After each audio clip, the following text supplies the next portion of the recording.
Harry, nous sommes solidaires de ce petit désagrément-là.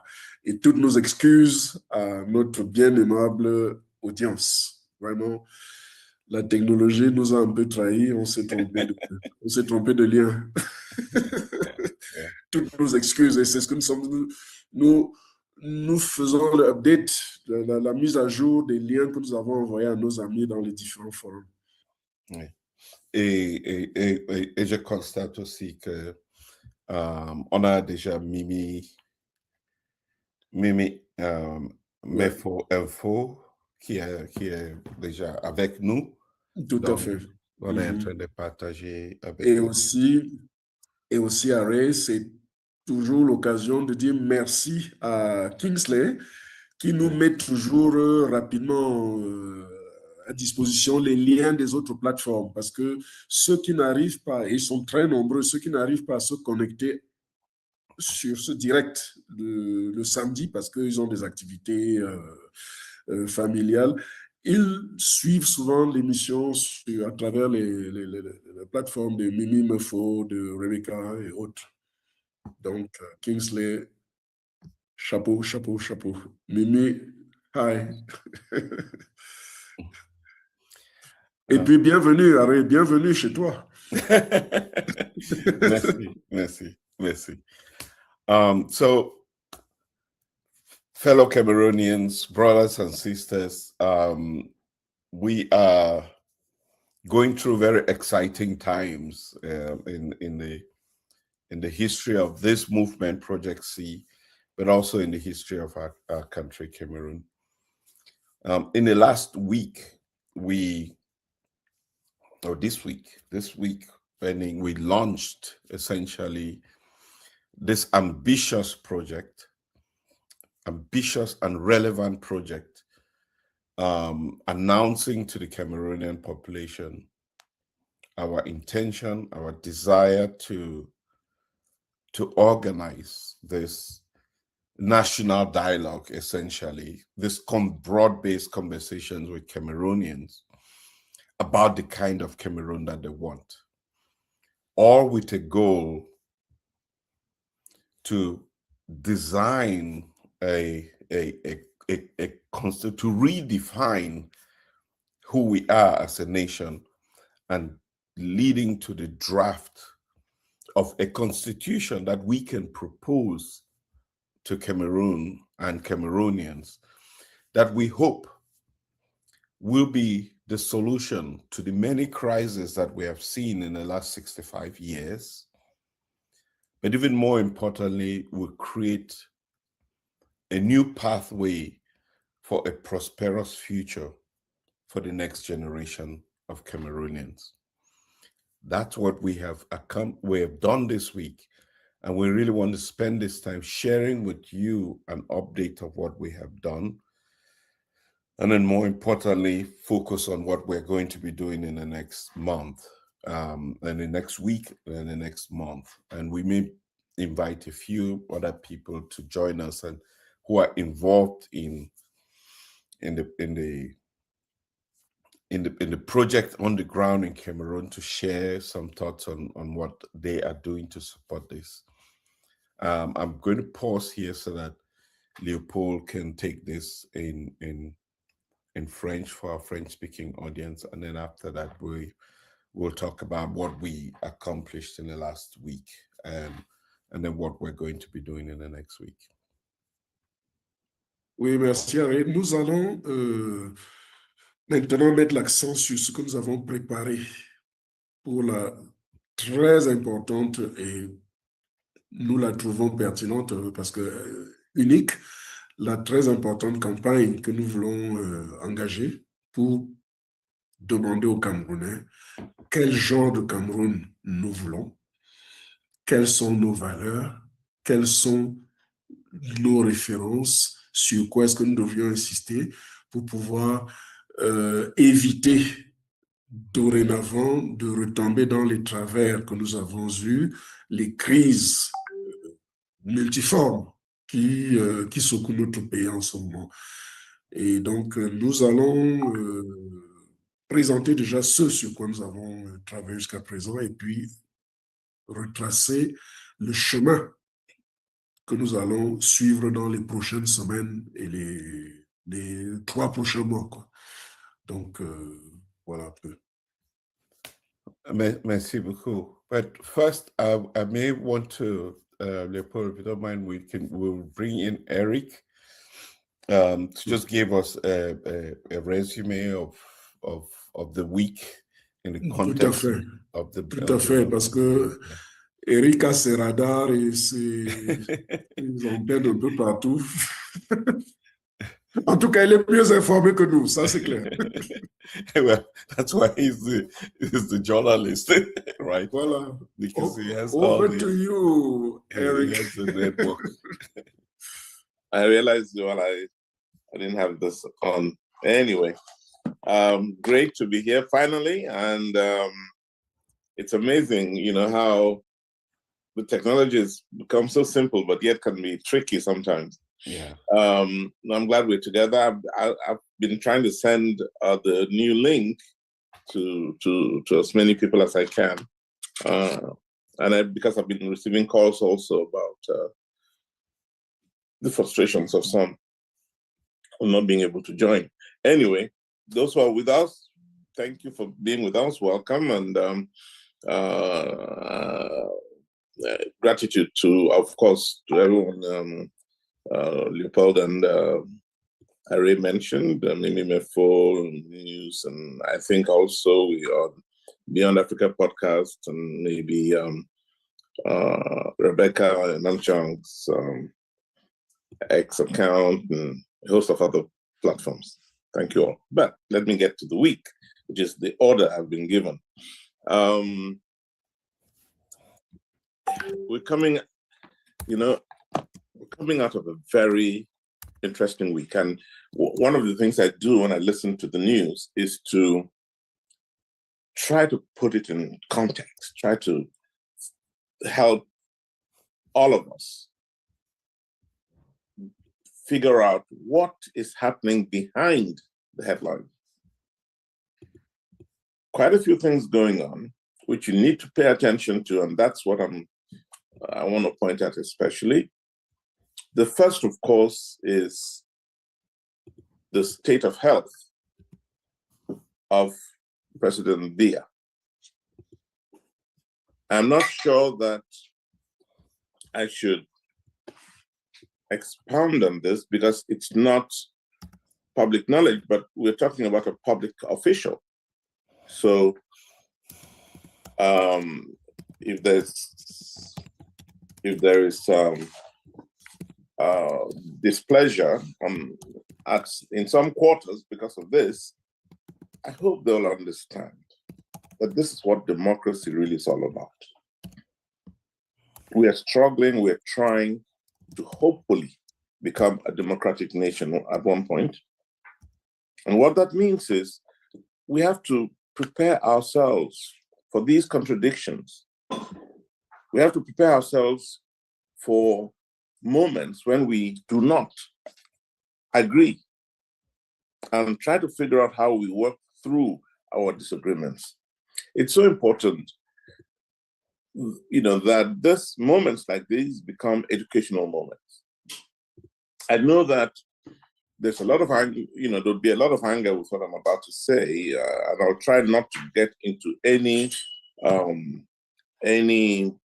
disruptive aspects of the information I got, because at the end of the day, we want the country to be at peace. We want Cameroonians to work out their differences in a peaceful manner, and we want to be able to move forward based on, as best we can, the principles, the most basic principles of government and alternation within government. So I'm not here to say anything that will threaten what is right now, but I'm here to just say things as they are. Knowledge that should be at every Cameroonian, in these very delicate moments, every Cameroonian ought to have this information about the state of Mr. Biya's health. We've all suspected it. We've all seen him decline significantly. But now, as you all know, he's in Europe. He's in hospital. They've been running tests, a range of tests. And I hope the presidency will put out a statement to this effect, that those tests, they're not definitive, but they are sufficiently alarming.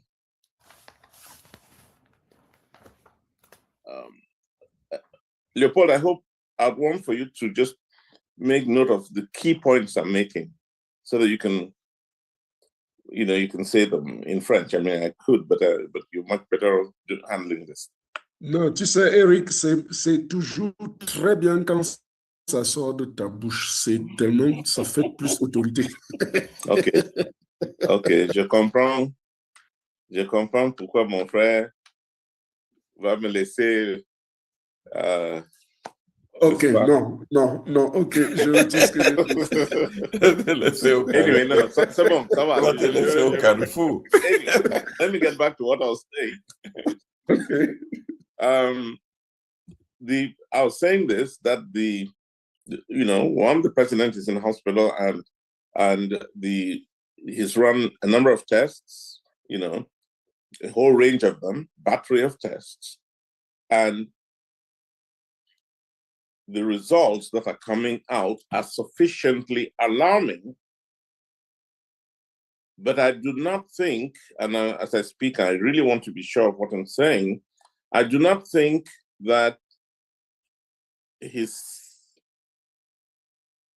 I do not think we have enough to determine whether his life is significantly in danger or not. But what we have enough evidence, I think. The folks around him who are there right now, and they include his wife, First Lady Chantal Biya. They include Ayolo, Samuel, and a couple of others. They are aware of these results, and how are the rest of us aware? Some of us are aware of this through global intelligence systems that are in place. So it's at the end of the day, it's not so much of a secret. The president's cognitive abilities, which is the most important as far as we are concerned. Is he able to recognize things and to deliver and to lead the nation? And I want to say this as clearly as I can. There are major questions on the president's cognitive abilities. And I do have information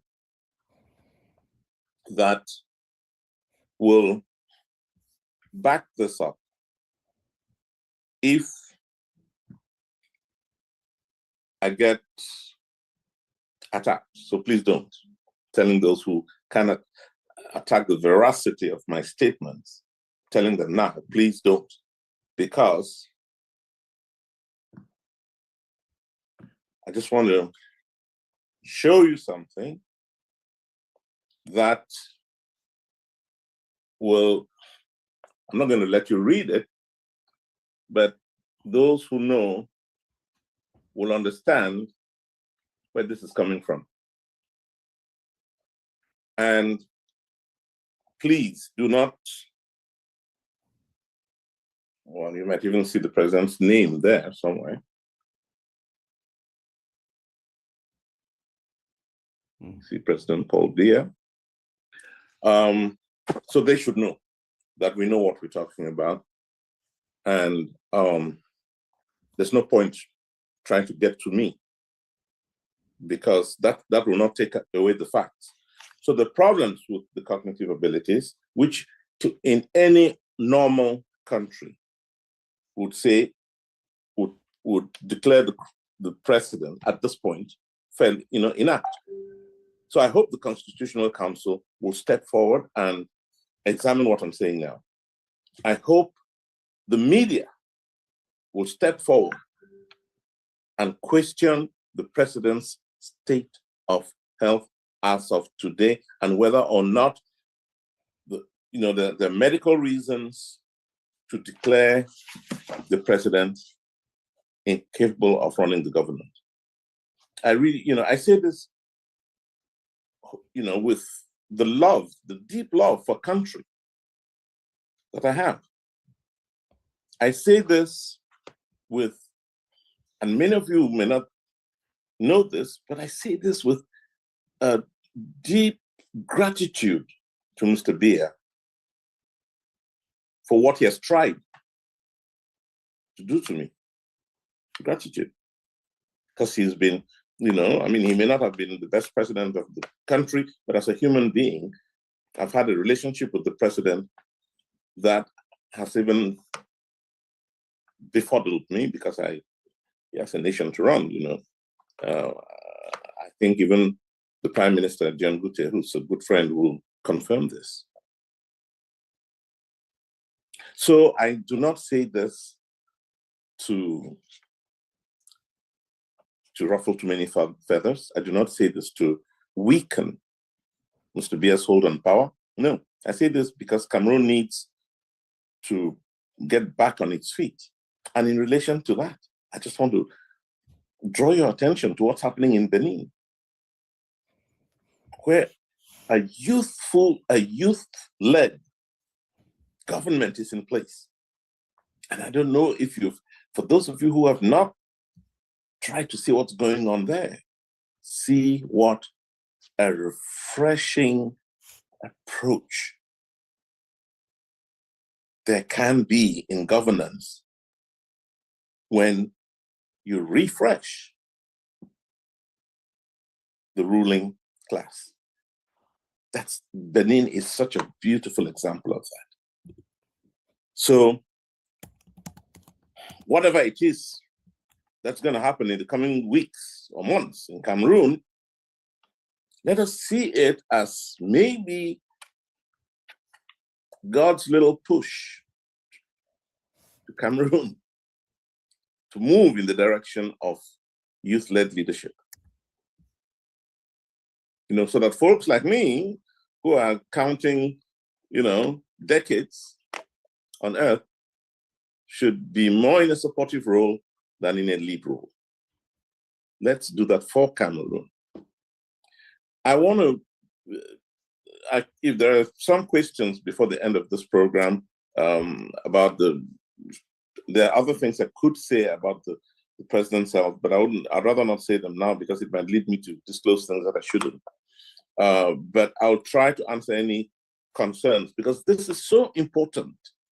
This is so important that we know that a statement comes out of Geneva when the final results are in. Maybe tomorrow, Monday or Tuesday or Wednesday, but it's important that the nation be informed. That is part of the democratic process. This week, there's also a very important statement, for those who've not heard it, by Issa Chiroma Bakari, the president-elect, who is currently in Banjul. If you've not heard that statement, I invite you to look it up. It's on his website, and it's on many social media platforms.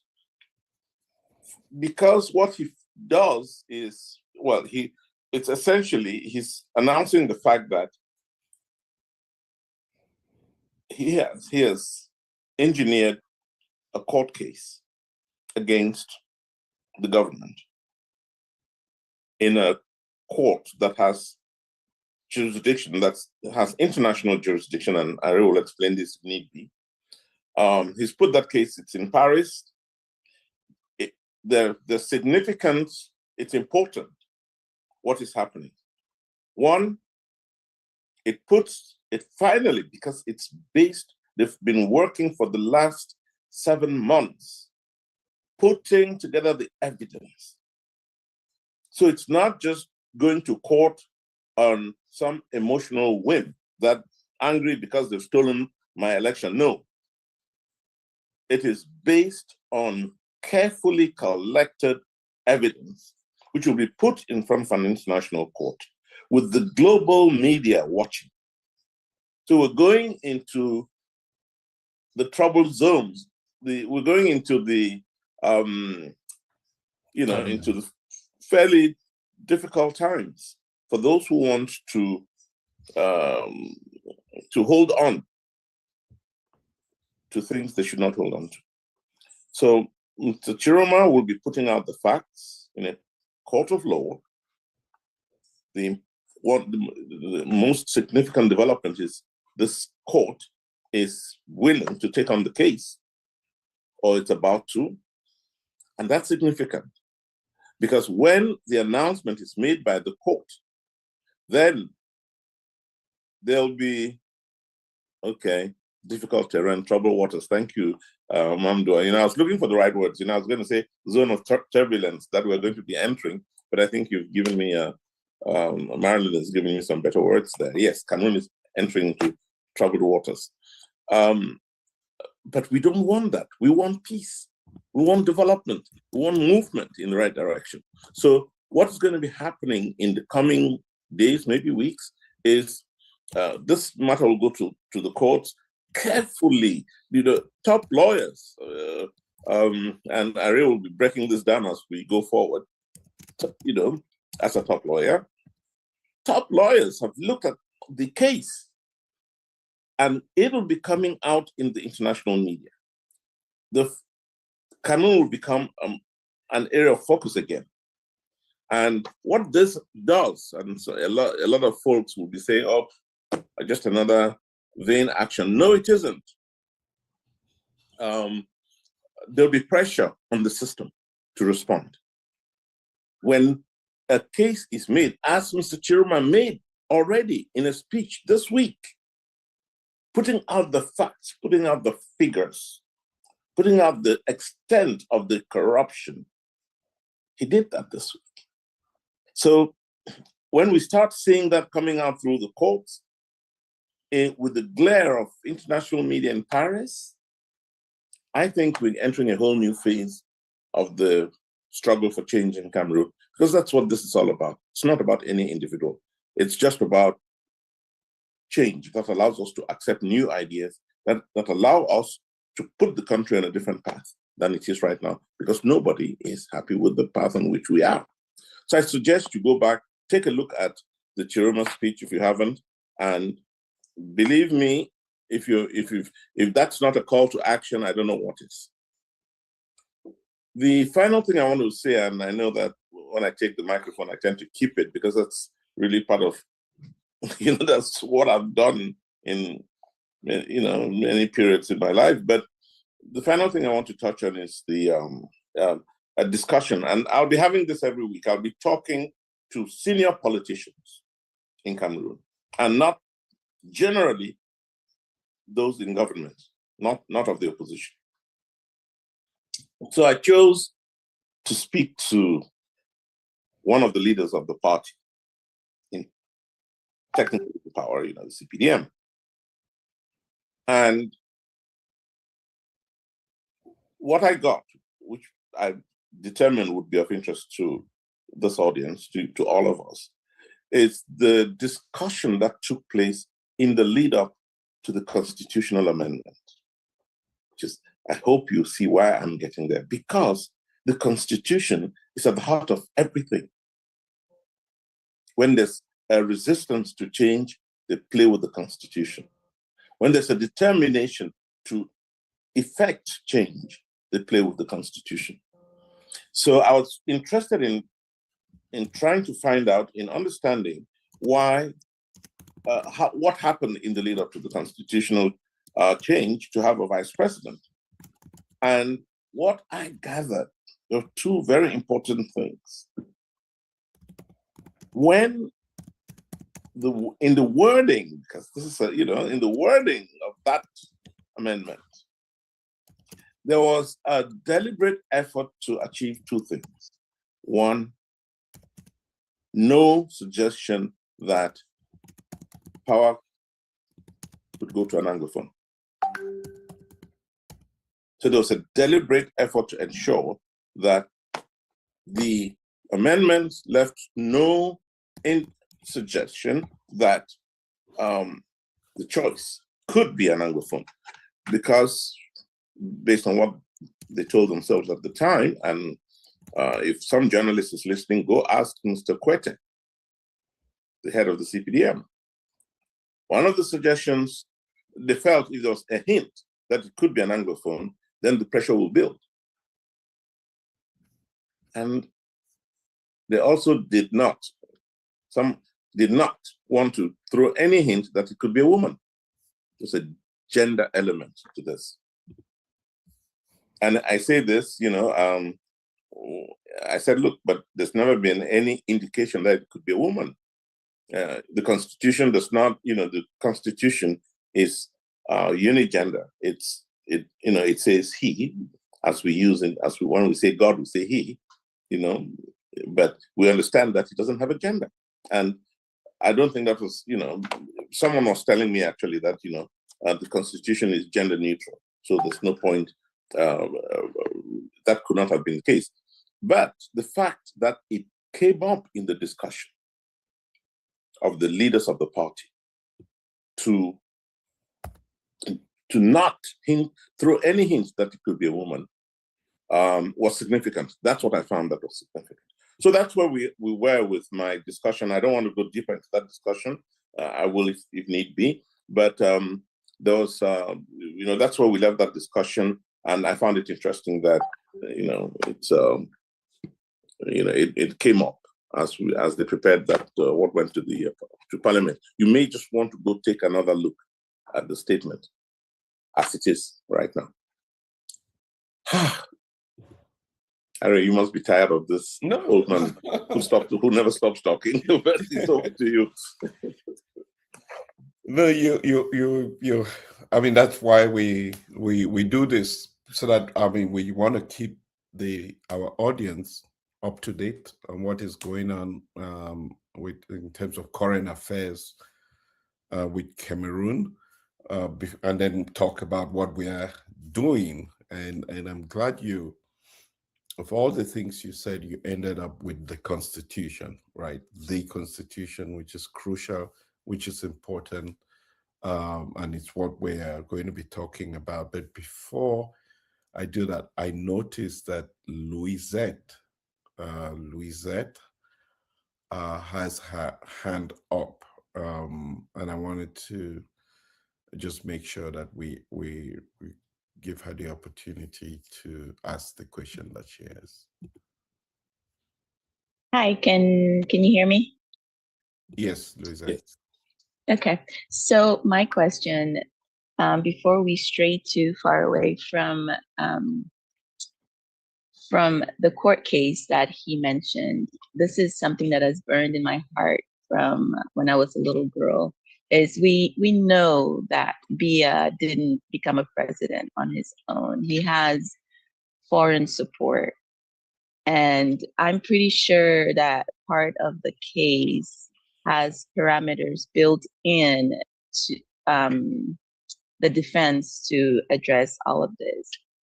But just as a food for thought, how do we address the big shots, the foreign people that want to keep him in power so that they can keep us down and use our resources? Because he's not in power out of his own power. There's forces that we don't see that hold him where he is, and whether we'd like to admit that or not. So do we have defense, or so that we're not just going, to present a case?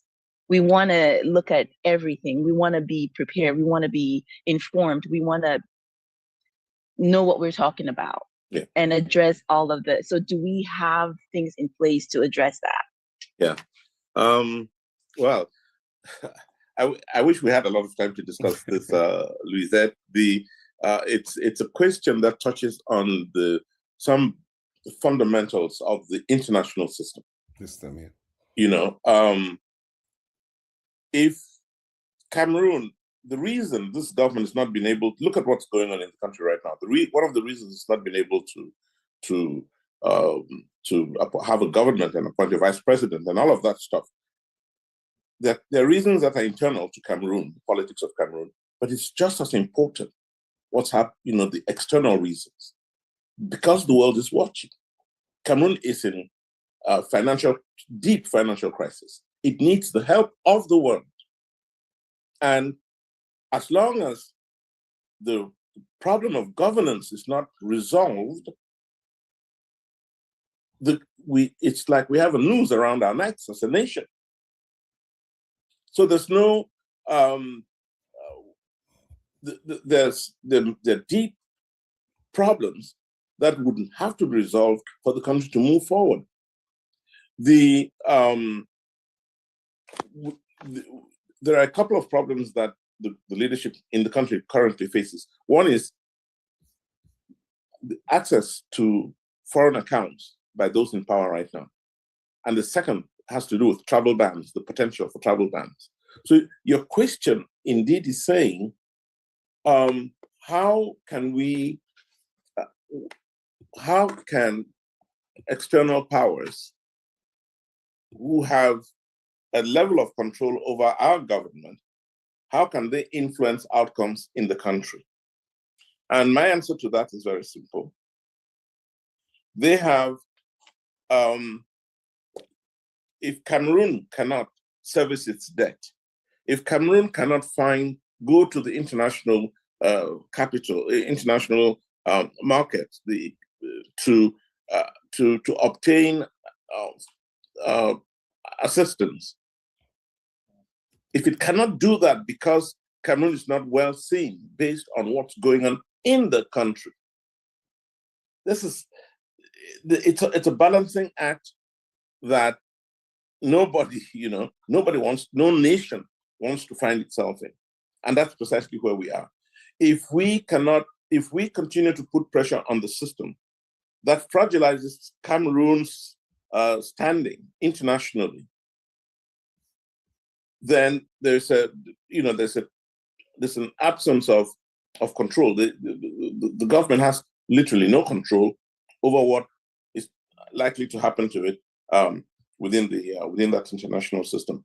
I have a sense that I'm not addressing your question as you, pointing to the answers you seek. But the fact is, the international, the leadership of the world has control over what's happening in countries like Cameroon. But Cameroon also needs to project a sense of stability and order so that it can have access to the things it needs from the international capital markets and so on, the types of the IMF and the World Bank and Wall Street in New York and so on. So Cameroon needs that. It's that balancing act that you have to constantly be looking at. Do they have control or not? And in answer to your question, all I'll say is, whatever Mr. Macron of France wants, there are things he cannot do because the respondent from the national side is wanting. So I don't know if that answers your question, but I think Cameroon is in a very, very delicate situation currently. It cannot balance its act as it should, and the country will continue to be in problems until we figure things out, and start moving on a more stable basis. Right now, we're in a state of heightened, instability. You said that it's a balancing act, and I think that's kind of where we need to focus on gaining the upper hand on that balancing act, because I know that there's going to be pushback. And so if we don't have the upper hand, we will keep getting pushed back to the corner. So we need to acknowledge the balancing act, all while being in control of the balance, so that it's our country, for Christ's sake, it's our country. So we need to acknowledge that balancing act, but we need to be in control and be like, this is our country. Get the heck out and leave us to be. We can handle this. And then we rebuild from somewhere. We do need the foreign. There's no nation that stands alone. We are social beings. We need the foreign power or the foreign help. But Cameroonians need to get to see that we have the power to create the Cameroon that we want. And that's where we need to start. And that's where the balancing act needs to be. This is our country. Get the heck out and let us build the Cameroon that we want. Yeah. I don't want to take any more of the time, but I think that it's very important what you're saying, because at the end of the day, that power is in Cameroon. If there's a sense that things have come back to normalcy and the stability and peace is assured, Cameroon will move on. So part of ensuring that that things get cleaned up before the country can move on is to constantly bring to the fore the issues that the nation has to deal with, which is what Chiroma's action, why it's so important. But just as important is what you're saying, Louisette. The nation, Cameroonians need to act. They need to rise up. They need to question what is, Mr. Biya's health. If that becomes an issue, because it's a real issue. If the nation wants to know what the results are of Mr. Biya's medical exams, if there's insistence at all levels, parliament, newspapers, schools, Cameroon, we may start getting closer to the answers we need for the country we need. Yeah. Thanks, Eric and Louisette. Thank you for your question. And with reference to Louisette, you ended up with the Cameroon that we want. I'm just going to take a moment now to speak to Cameroonians about our country, because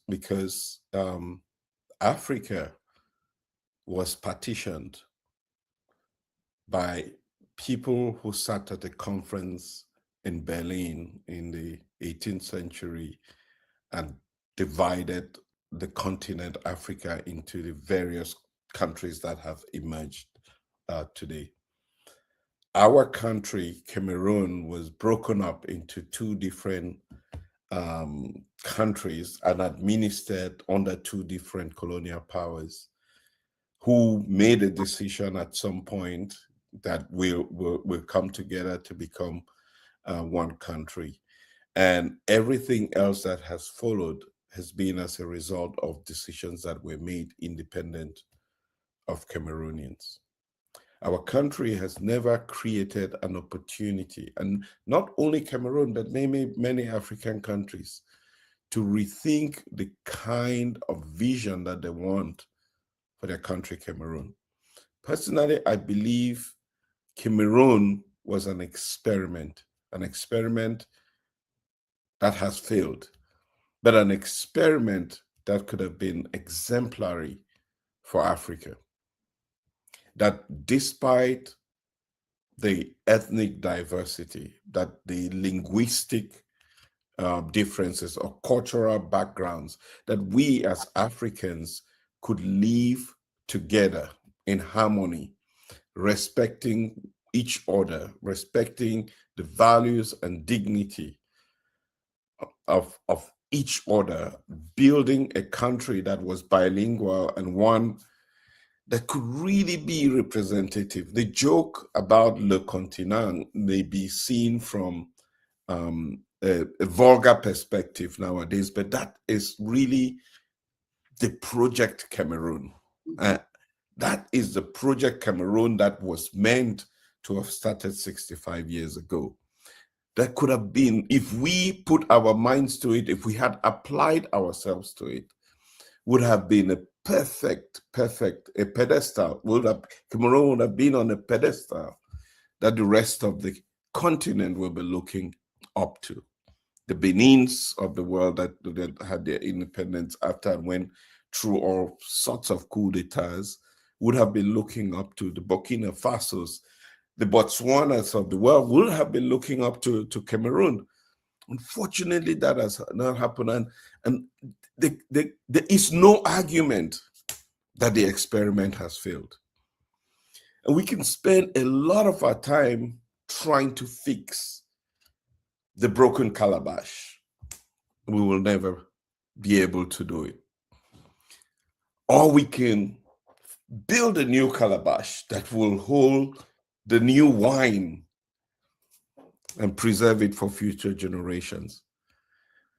It seems to me that we have thrown everything at the broken calabash and we've not been able to put together the pieces. What if we looked at an opportunity to free ourselves from the burdens of yesterday and try to show Cameroonians, I'm not saying abandon the project, but show Cameroonians what can be possible if we bring our minds together, level-headed, to just think about, reset to the last statement that you made, the Cameroon that we want. Not what they want, what we want. That has never been our story. And what we're trying to do, Project C, Project Cameroon, is to figure out what that Cameroon we want is, taking into consideration everybody's perspective. Everybody. There's not one Cameroonian, if we can approach this way, that there's not one Cameroonian that is more important than the other. There's no tribe, no culture that is more significant than the other. That we can build a country based on the weakest of us rather than the strongest. This may seem an illusion. This may seem ridiculously ambitious. But maybe this is what is needed for our country. Maybe this is the medicine to the diagnosis that we have had for our country, because the diagnosis is just that we have been so fragmented. We've seen others as second class, third class. The civil service has become civil masters. They're not serving the country. But what if we could build something different that we could show the world, not only Cameroonians, but maybe this is what Africa needs, that we could rethink this concept of new nations that came on after 1960, and how we could truly project to bring hope to fellow Cameroonians that things can be different, that children can be born into a world where they hope and aspire to achieve their dreams and greatest potentials, that our neighbors can be true neighbors. Neighbors walk in the shoes of neighbors. We feel each other's pain. We share in each other's joy.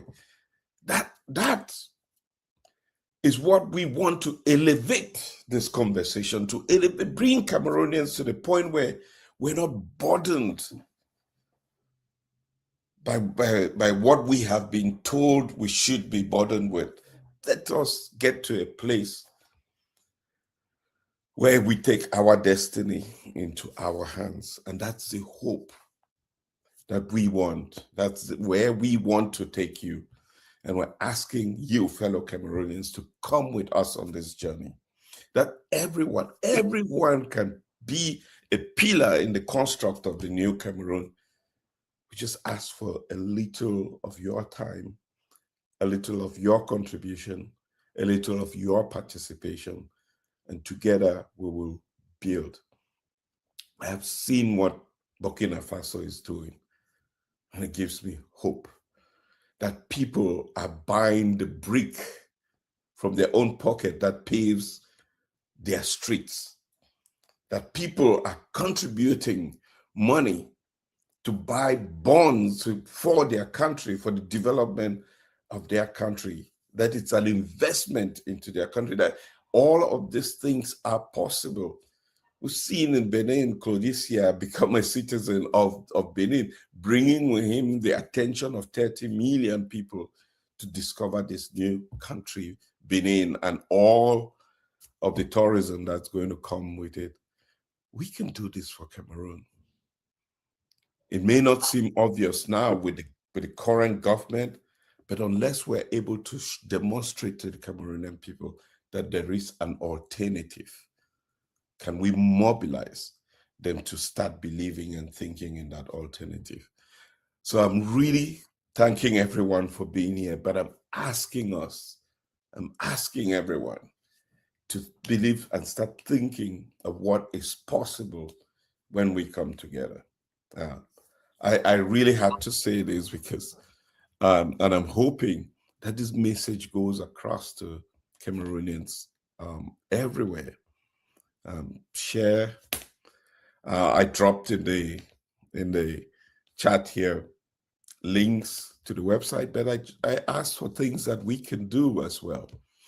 Amplify our messages, donate to the movement, mobilize friends and family, volunteer to get involved. These are all little things that you or we all can do to get us moving in the direction that we should go. And that's why this conversation about a new constitution for Cameroon is important, so that every village can lend their voice, every individual can lend their voice, everybody can say what is the Cameroon that we want.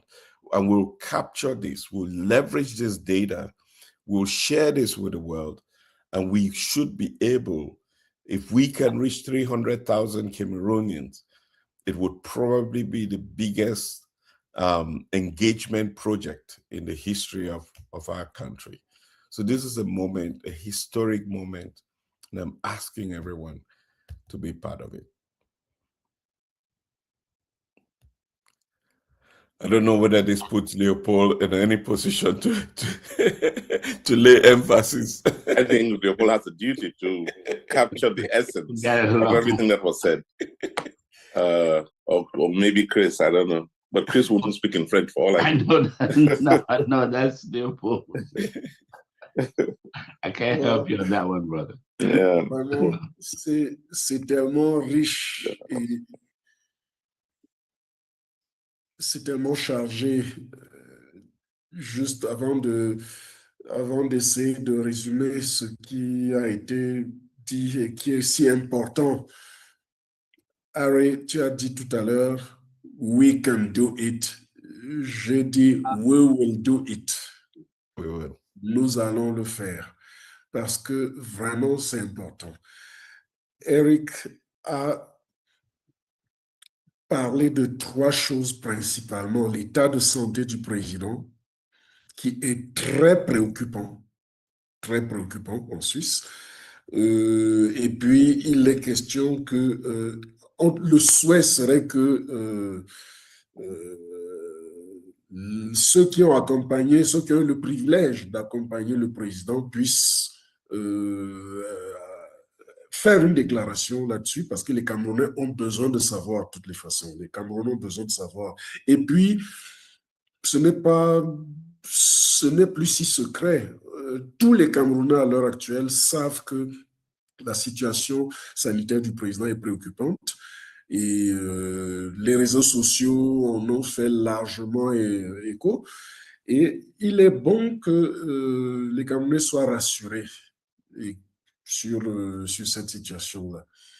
Et on attend toujours la suite parce que Eric a présenté un certain nombre d'éléments, parce qu'il est très informé à ce sujet, un certain nombre d'éléments qui confirment cela.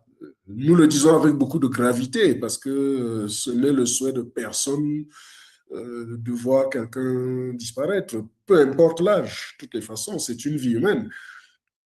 Et ensuite, le deuxième aspect, c'était la sortie.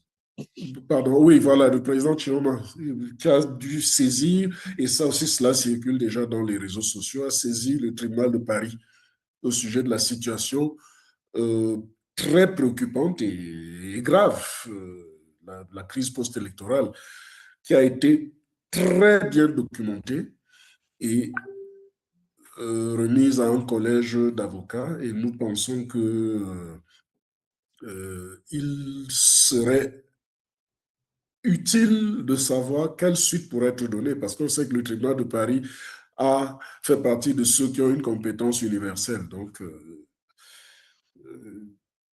ça, c'est la situation qu'il faudrait vraiment suivre dans les prochains jours, dans les prochaines semaines. Et puis, Eric a aussi parlé de l'échange qu'il a eu avec le haut responsable du comité central du RDPC au Cameroun sur les débats, les échanges qui ont eu lieu avant la modification de la Constitution qui a eu lieu au mois d'avril. Il a été clairement établi qu'il ne fallait décider, ce comité restreint a clairement décidé que un anglophone ne pouvait pas faire partie des vice-présidentiables. Et l'aspect genre aussi a été évoqué, une femme non plus. On ne voyait pas une femme comme vice-présidente. Donc, autant de considérations qui peuvent beaucoup surprendre dans la situation dans laquelle nous nous trouvons. Parce qu'on voudrait une solution, mais en même temps, on choisit une bonne solution, mais on choisit la couleur de la solution. Donc, ça, c'est des détails dont on aurait pu se passer. Eric, c'était pas facile de résumer ce que tu as dit, parce que tu l'as dit avec tellement d'emphase, c'était tellement... en t'écoutant, on se demandait même si tu parlais en anglais. En français. Voilà. Oui, non, merci beaucoup. Léopold, je crois qu'il est aussi nécessaire quand on revient sur la question que Luisette avait posée, que je trouvais très, très importante. Et en réponse à cette question, j'ai précisé, souligné, n'est-ce pas, l'importance de l'action menée par IBT, par le président élu. Et c'est de donner l'importance de cette action. Vous savez, d'abord, le fait que ça va exposer le Cameroun sur le plan international. Et le Cameroun a besoin de mieux gérer son image aujourd'hui. Si le pays va avoir accès à un certain nombre de choses, le financement, les prêts, ainsi de suite, le Cameroun a besoin de soigner son image. Et si cette action remet en question, n'est-ce pas, un certain nombre de choses, parce qu'ils le font avec preuve à l'appui, si ça remet donc en question tous les efforts, s'il y en a, de dirigeants l'étoudie pour remettre, n'est-ce pas, le pays sur les rails, si ça met en question ces efforts-là, évidemment, il y a, je crois que c'est là où ça trouve toute son importance. Et en plus, ils peuvent aussi mener à un certain nombre d'actions. D'abord, l'accès aux comptes que tous ces dirigeants du Cameroun ont à l'extérieur. Ouais. Le gel de ces avoirs. Ouais. Exactement. Les comptes offshore et puis aussi les empêcher de voyager. Voilà, interdiction de voyage. Ah oui. Donc, enfin, il y a toutes ces questions-là auxquelles on a essayé de répondre. Tout à fait. Et de toutes les manières, d'après un certain nombre d'indications, des actions sont vraiment en cours dans ce sens-là, puisque d'autres organisations ont pu identifier, localiser les avoirs des principaux dirigeants au Cameroun à l'extérieur. Ils ont déjà été identifiés d'après des informations concordantes. Et ceux qui n'ont pas vu le discours du président Chiroma, je vous invite à aller sur son site ou sur d'autres plateformes qui ont diffusé, n'est-ce pas, ce discours qu'il a fait il y a quelques jours. Voilà. Et puis, Harry a rappelé de façon vraiment utile l'historique. La partition de l'Afrique en 1888, 1884-1885 à Berlin, l'Afrique a été partagée et ça c'est connu. Et puis, pour ce qui est du Cameroun,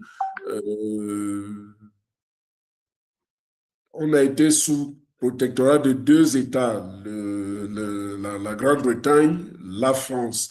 Et malheureusement, les problèmes que nous traversons au Cameroun aujourd'hui sont des conséquences de l'échec de ces partitions, de la gestion justement de cet héritage-là, de ces pays. Donc, depuis 1960, le Cameroun traverse un certain nombre de difficultés. Nous avons déjà eu à les évoquer, notamment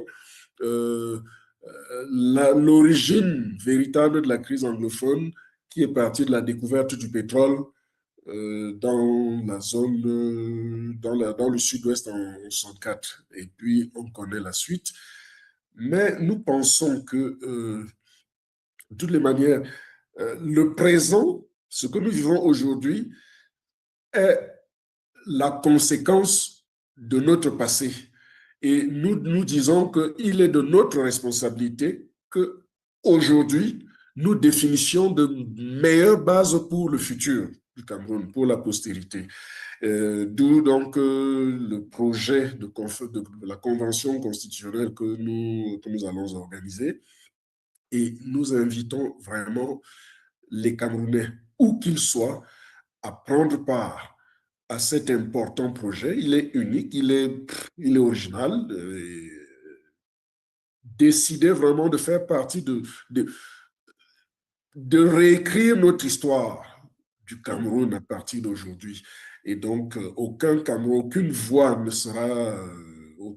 de trop, aucune voix ne pourrait être négligée. Il est important que vraiment les Camerounais, où qu'ils soient, à l'intérieur, à l'extérieur, qu'ils prennent part à cet important projet, qu'ils répondent, qu'ils se prononcent.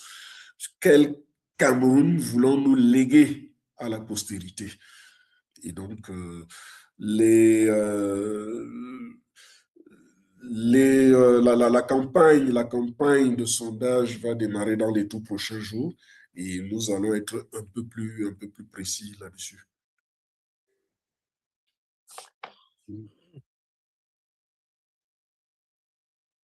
Harry, you're on mute.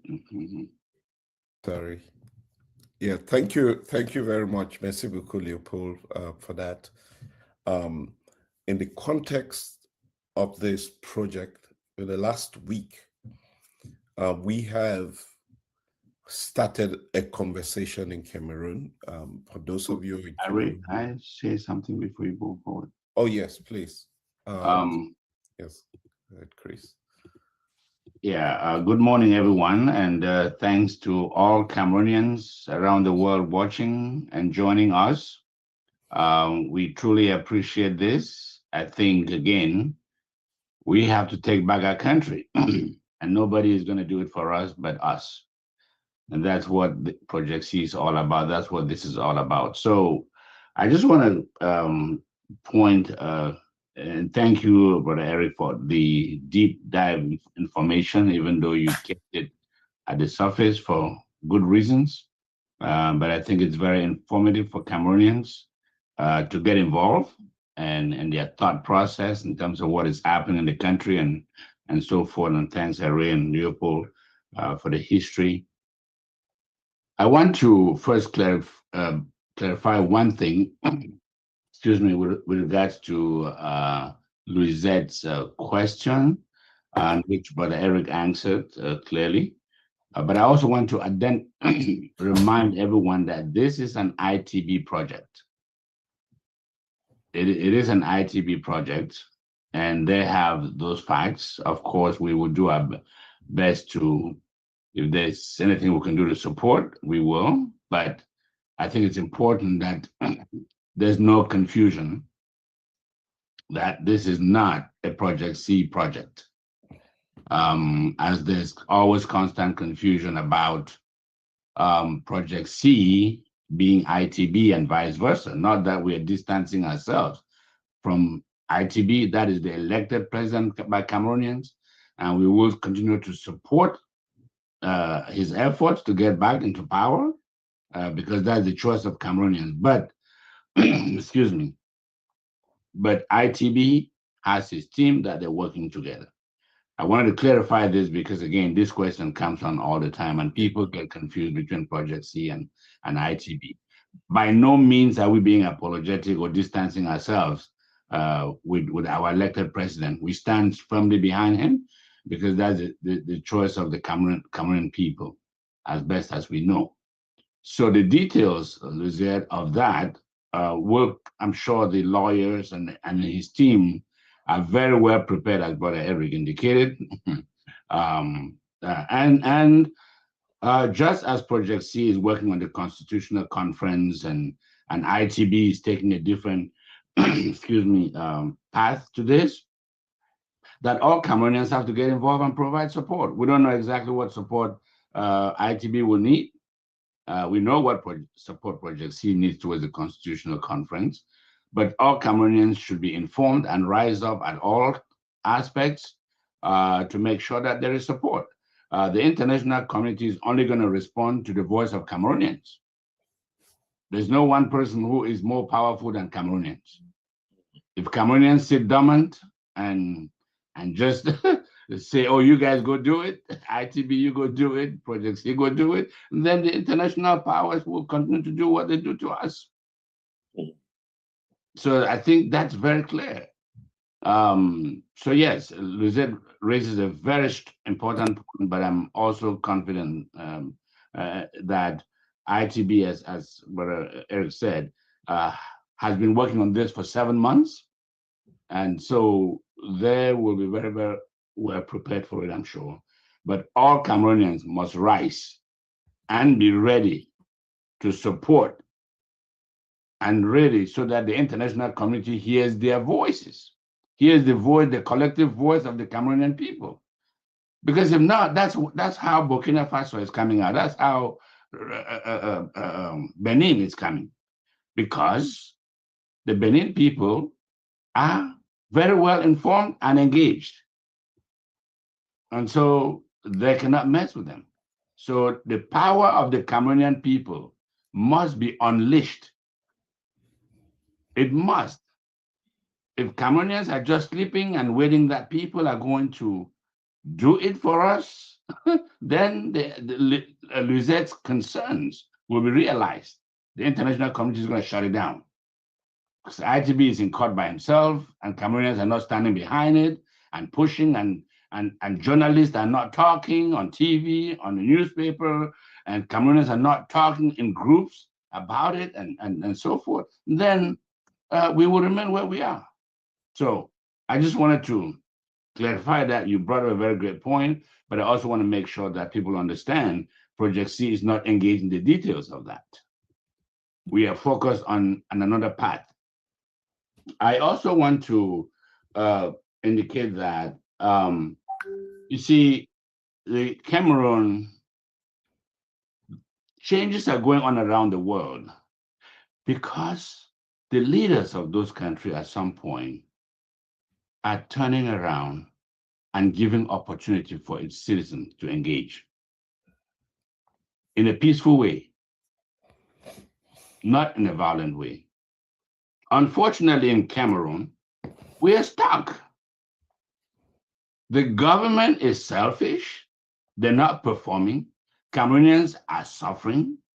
They've outrun their capabilities, but they're not going away at the expense of Cameroonians. And Cameroonians have tried everything else. It's not working. Our backs have been pushed against the world. We are peaceful people. Our backs have been pushed against the world.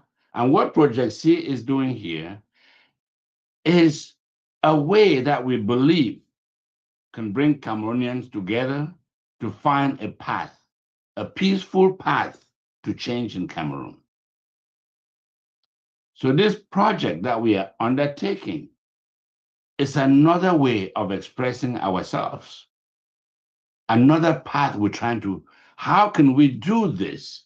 How can Cameroonian people take over control of its government that they own without having to lose blood? Our Project C, the Constitutional Conference, is a first step, which the process as well as the resulting constitution will give Cameroonians something to work together so that we can say, this is the Cameroon that we want, to whoever. And so we continue to call on all Cameroonians to get engaged, whether it's ITB fighting in court or whether it's Project C trying to develop this constitution. But most importantly, as Ray would say, the process of us going through this to get there is what leaves a complete roadmap for either the present government, the new government, or other leaders that may,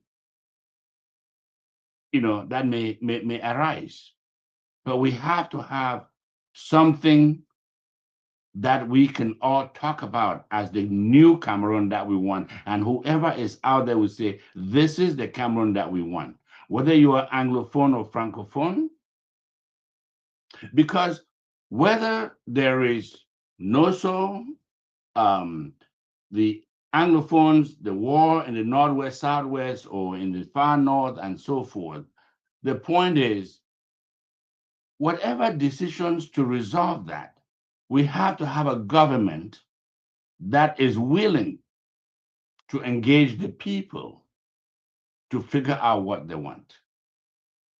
So I hope and pray that the line of Cameroonians engaged in Project C and in supporting this court case that is coming up, and that Cameroonians' voices must continue to be heard loud and clear, and all Cameroonians engage so that we can protect our country and work towards getting our country back in a non-violent fashion.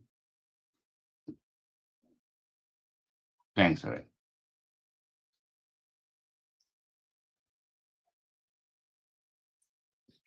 Harry, you're not on. Yeah.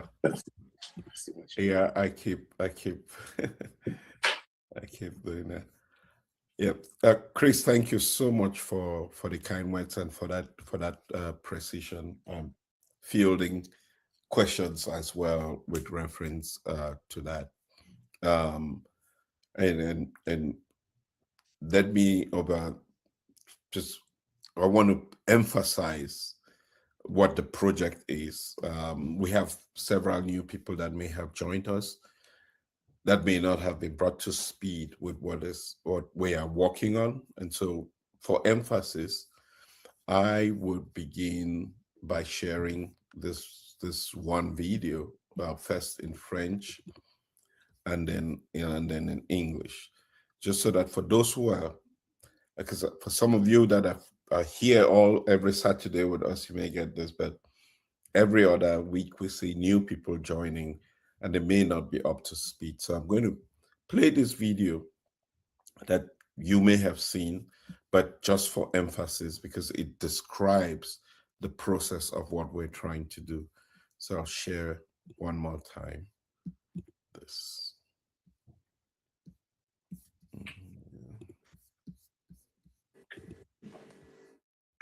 Depuis des décennies, les Camerounais voient naître l'espoir leur filer entre les doigts. Les décisions concernant notre avenir se prennent à huis clos. Nos voix sont étouffées par le pouvoir et la politique. On ne cesse de nous dire qui nous sommes et ce que nous devons accepter. Mais et si, pour une fois, nous décidions par nous-mêmes? Et si, pour la première fois, l'âme du Cameroun était façonnée non pas par ce qui nous divise, mais par ce qui nous unit? Imaginez un mouvement, non pas de politiciens, mais de citoyens. Imaginez chaque recoin de ce pays, chaque hameau, village, bourg, ville, chaque région, se soulevant ensemble dans un même but, pas pour une élection, pas pour le pouvoir, mais pour une seule nation, une fois pour toutes. Imaginez faire passer le pays avant soi-même, l'amour avant la haine, le Cameroun avant la tribu, la langue ou la région. Imaginez les vendeurs de rue, les mototaxistes, les syndicats, les chefs traditionnels, les professionnels et la diaspora, travaillant ensemble, partout, pour quelque chose de plus grand que chacun d'entre nous. Ce n'est pas un rêve, c'est le projet C. Pour la première fois, nous, le peuple, nous rassemblerons pour répondre aux questions les plus difficiles et les plus importantes. Quel genre de pays voulons-nous? Qu'est-ce qui fait de nous des Camerounais? Comment mettre enfin de côté les fantômes du passé et créer un avenir où chaque citoyen a sa place? Au cours des 4 prochains mois, nous écouterons, nous débattrons, nous rédigerons une nouvelle constitution. Une constitution qui reflète notre diversité, nos rêves, notre détermination à construire un Cameroun empreint de dignité, de paix et de prospérité. C'est un mouvement né du peuple, pour le peuple. Fini les décisions prises pour nous, sans nous. Fini d'attendre la permission d'espérer. Un nouveau Cameroun est possible, non pas déterminé par notre passé colonial, mais par notre avenir commun. Rejoignez le mouvement pour un nouveau Cameroun.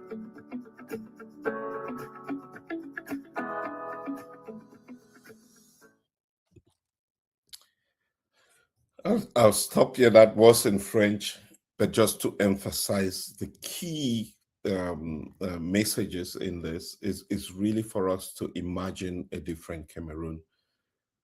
Not a Cameroon that is determined by political interest or foreign interest, but a Cameroon that is determined by Cameroonians for Cameroonians. That for once we put away tribe. We think beyond ourselves. We put away our linguistic differences and just focus on a country that takes into consideration everyone, where we put love above hate. We put country above self. And we really focus on building a movement, a country that is united in purpose, focusing more on the things that unite us than the things that divide us. Because everything we have known about in the last 65 years is a country that has been built on dividing us rather than uniting us. And so this would be an intentional process. That's what we are trying to do. Above everything else, or everything that we know about Cameroon, we're asking you to believe in something that has never been, right? That's what this project is, this process is. And we want everybody to believe in that. Tout à fait. C'est-à-dire que, en fait, ajouter à ça, qu'on essaye d'oublier même notre passé colonial avec toutes ses conséquences. Et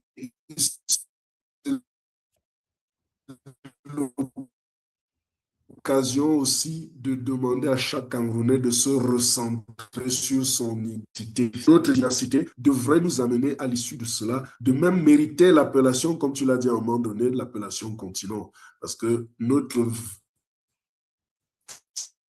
diversité doit être notre force, vraiment notre identité. Qui sommes-nous et qu'est-ce que nous voulons offrir au monde? Qu'est-ce que nous voulons offrir à l'Afrique? Qu'est-ce que nous voulons offrir à la postérité, aux jeunes générations? Donc voilà un peu. Ça devrait vraiment nous motiver tous Camerounais, pouvoir y participer. Et puis la campagne n'est pas longue, hein, 2 semaines. Voilà. Yeah, Ali, just before you play the next thing, I just wanted to point out a couple of things here. One is to recognize the presence, and I'm happy he did, and I hope he keeps coming, of Honorable Aka Amwam, you know, former member of Parliament who's with us. And I wanted to say also that Elizabeth is not with us, not because, you know, as we said earlier, she's onto something that she needs to take to a logical conclusion. I hope by next week, you may have more information on that. And a couple of people have asked me about why Elizabeth isn't showing up. So I just thought out that. And then remember, we said we should have more ladies talking. I know that Mamdua has been talking, but we've got Kado here, Judith Fang, and a host of others whom we need to hear from. And I want to also thank Professor Tang Samuel for being with us. Alan Tita is here. He still needs to be saying something. I just want to recognize a few of these people. I hope that's fine. Yeah, no, that's fine. Il y a aussi Alain Gono, un expert dont on a bien besoin. Eric. Alain Gono is also. Yeah.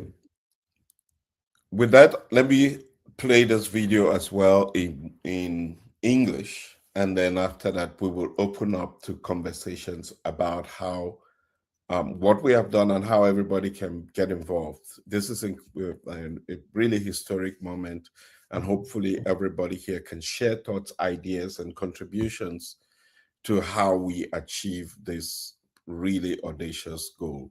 So let me play this. AIDS, Cameroonians have watched as hope slipped through our fingers. Decisions about our future made behind closed doors. Our voices drowned out by power and politics. Again and again, we have been told who we are and what we must accept. But what if, for once, we decide for ourselves? What if, for the first time, the soul of Cameroon is shaped not by what divides us, but by what unites us? Imagine a movement, not of politicians, but of people. Imagine every corner of this country, every hamlet, village, town, city, every region, rising together with one purpose. Not for an election, not for power, but for one nation, once and for all. Imagine putting country over self, love over hate, Cameroon over tribe, language, or region. Imagine the street vendors, the motorcycle taxi drivers, the trade unions, traditional rulers, professionals, and the diaspora working together everywhere for something bigger than any one of us. This is not a dream. This is Project C. For the first time, we, the people, will come together to answer the hardest, most important questions. What kind of country do we want? What makes us Cameroonian? How do we finally lay to rest the ghosts of the past and create a future where every citizen belongs? Over the next 4 months, we will listen. We will debate. We will draft a new constitution. One that reflects our diversity, our dreams, our determination to build a Cameroon of dignity, peace, and prosperity. This is a movement born of the people, for the people. No more decisions made for us without us. No more waiting for permission to hope. A new Cameroon is possible, not determined by our colonial past, but by our common future. Join the movement for a new Cameroon.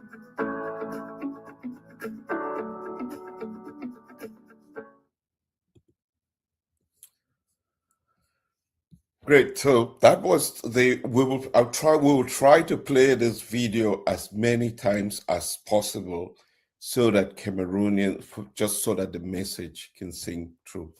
How are we going to do this? First, it begins with communication. It begins with talking, and it begins with creating opportunities for people to know about this initiative. In the last week, again, I said, if you looked at headlines of newspapers in Cameroon, we carried this in Messager, in Le Jour, in the Guide, in the Post, the Horizon newspaper. But we're also actively working with bloggers. We work with the radios, community radios in Cameroon, so that it can reach to as many. We used the same strategy during the presidential elections to mobilize thousands, millions of Cameroonians, especially young people, to participate in the elections, to make them know that they have to hold their ground at their polling station. We educated people on the electoral code. We can reach millions of Cameroonians just communicating about what is possible, not gossips, not what is wrong, but what is possible for our country, that a new Cameroon is possible. That's what we are trying to do with this initiative. And that's why the emphasis of these videos are going to be necessary. What I'm asking anybody who is part of the Project C WhatsApp group, as we share these videos, share with your networks so everybody can know and understand that this is not against anyone. This is for all of us. We're not fighting. We're not trying to bring down anybody. We're just trying to build for the future generation. And I'm asking you to play your part. So, I perceive people saying, you cannot build from the roof. How are you going to implement this and all of that? Let us have a document. Let us have our own gospel written by us. That's what this will be. Our own gospel. Gospel is what we believe in. That is written by us. We believe in. I mean, we're committed to this. Not something that's written by somebody else and we're trying to make ours. This is our opportunity to write our own story on a new page of our history. That's what we hope that we can do with you. And this is inspiring people in ways that we cannot know. And we've been working on something behind the scenes, which we're going to premiere here today. It's a big announcement. We'll see how technologically that works. But we want this project to be sung in every household, on the streets, in churches. We want it to be music in the ears of every Cameroonian, that we can take our destiny into our own hands by doing very little things. And we're going to premiere some music here today that has been put together by a fellow Cameroonian, and we'll give him the credits when the time comes, when technologically it's possible. But I'm going to pause here.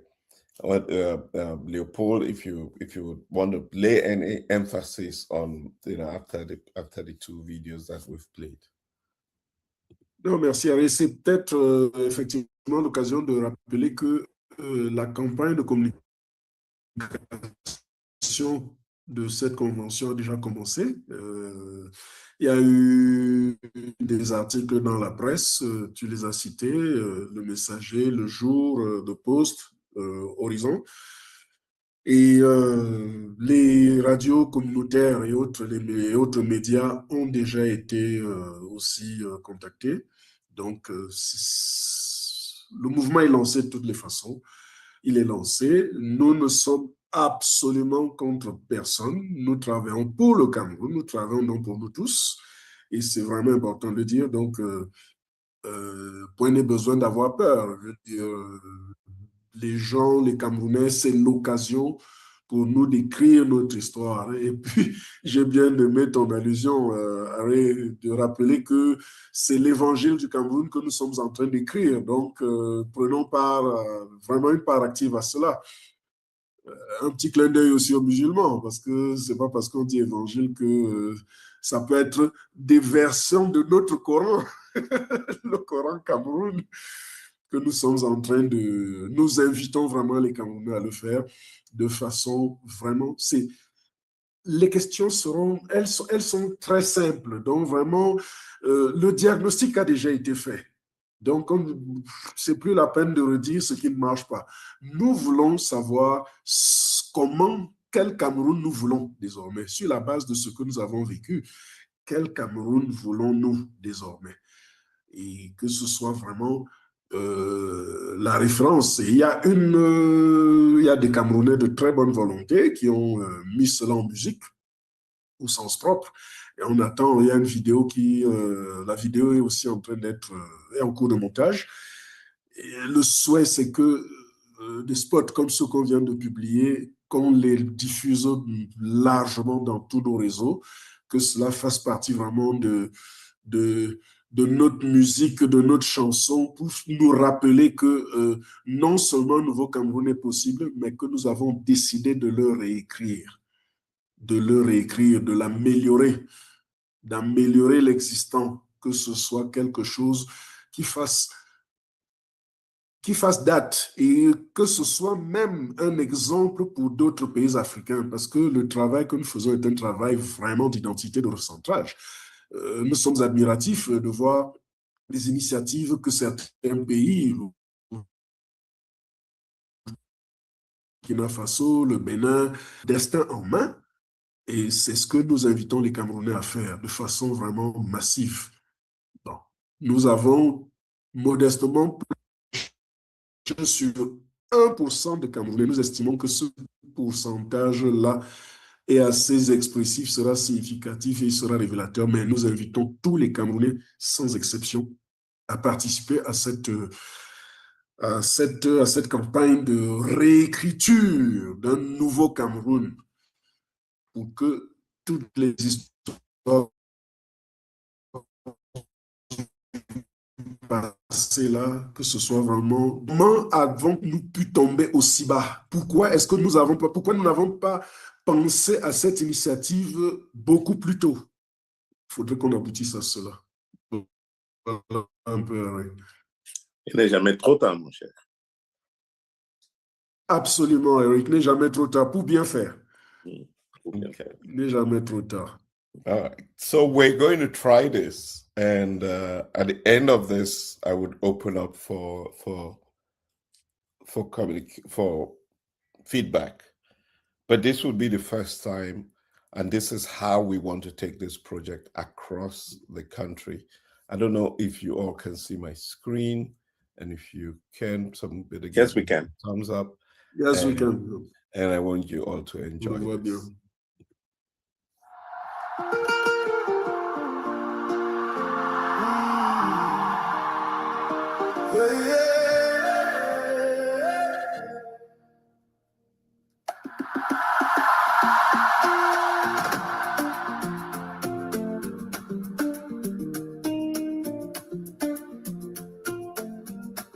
For decades, Cameroonians have watched us hope slip through our fingers.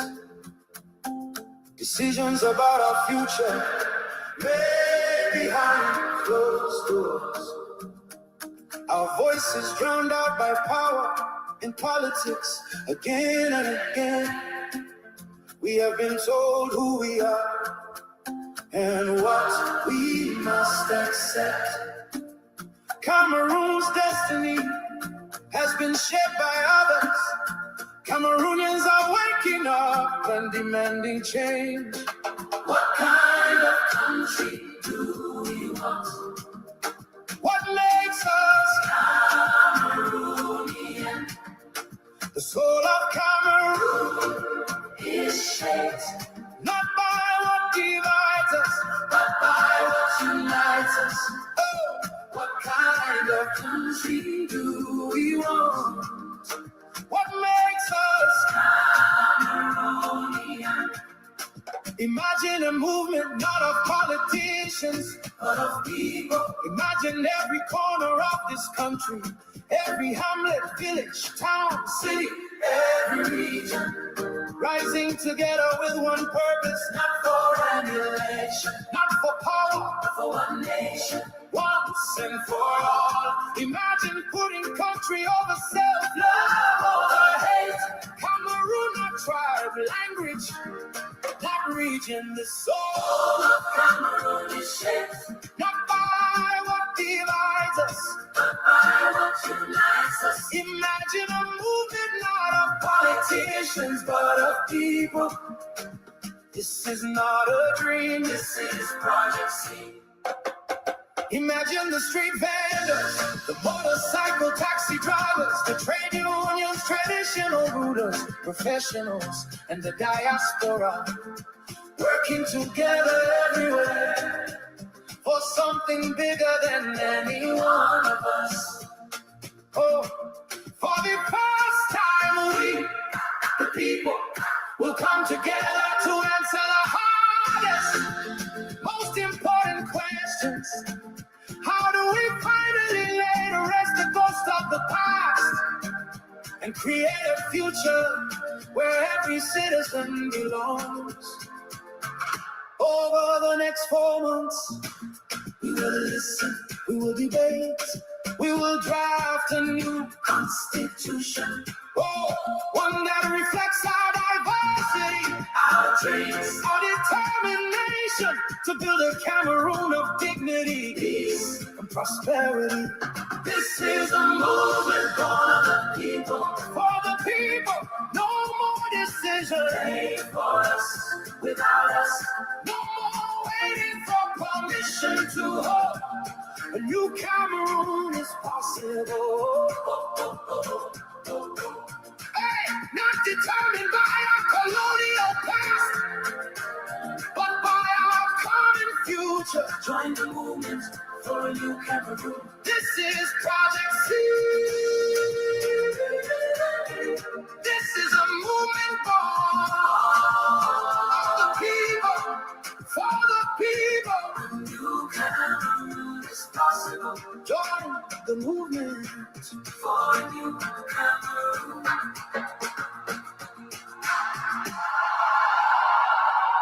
Join the movement for a new Cameroonian.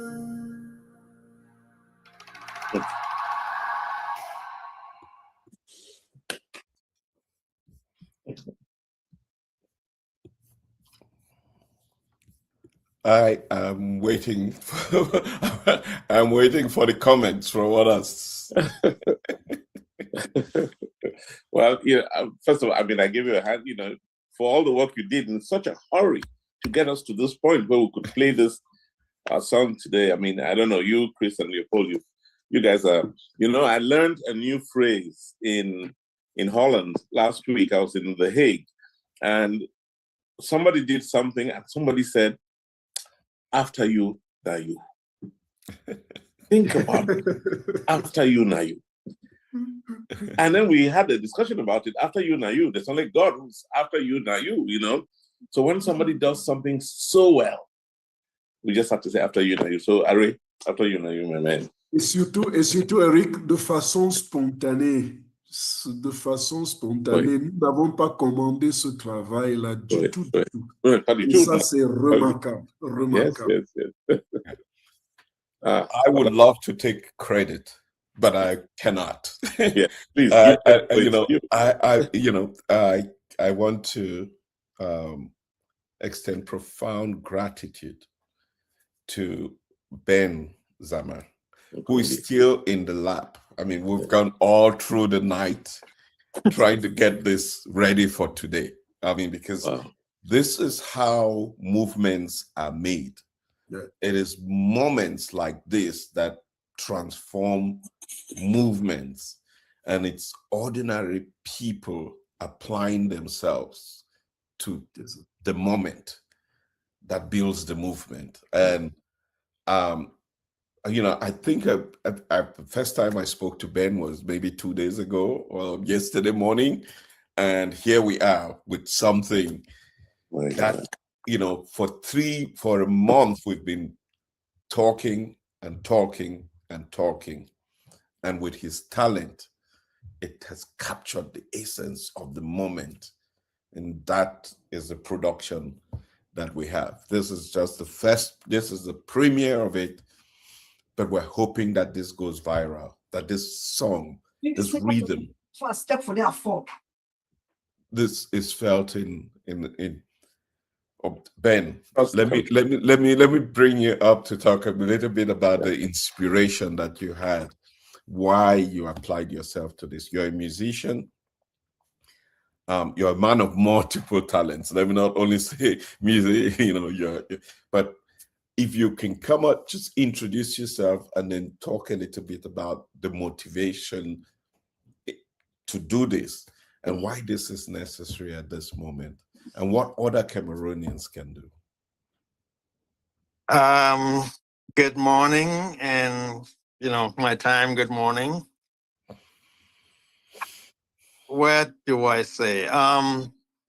I think Chris sent me the link to the video 3 days ago, and I watched it and thought, what could I do to support the movement?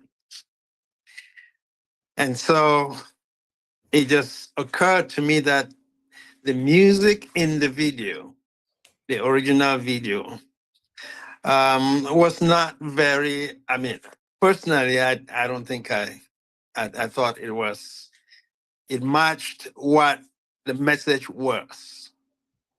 And so I decided that I was going to do this, to try to maybe improve on the music, to get more people, because I believe that some people may not, be attracted to the movement or at first to the video to be able to watch it. But I thought if we had a catchy tune, that may be, a route to get to people.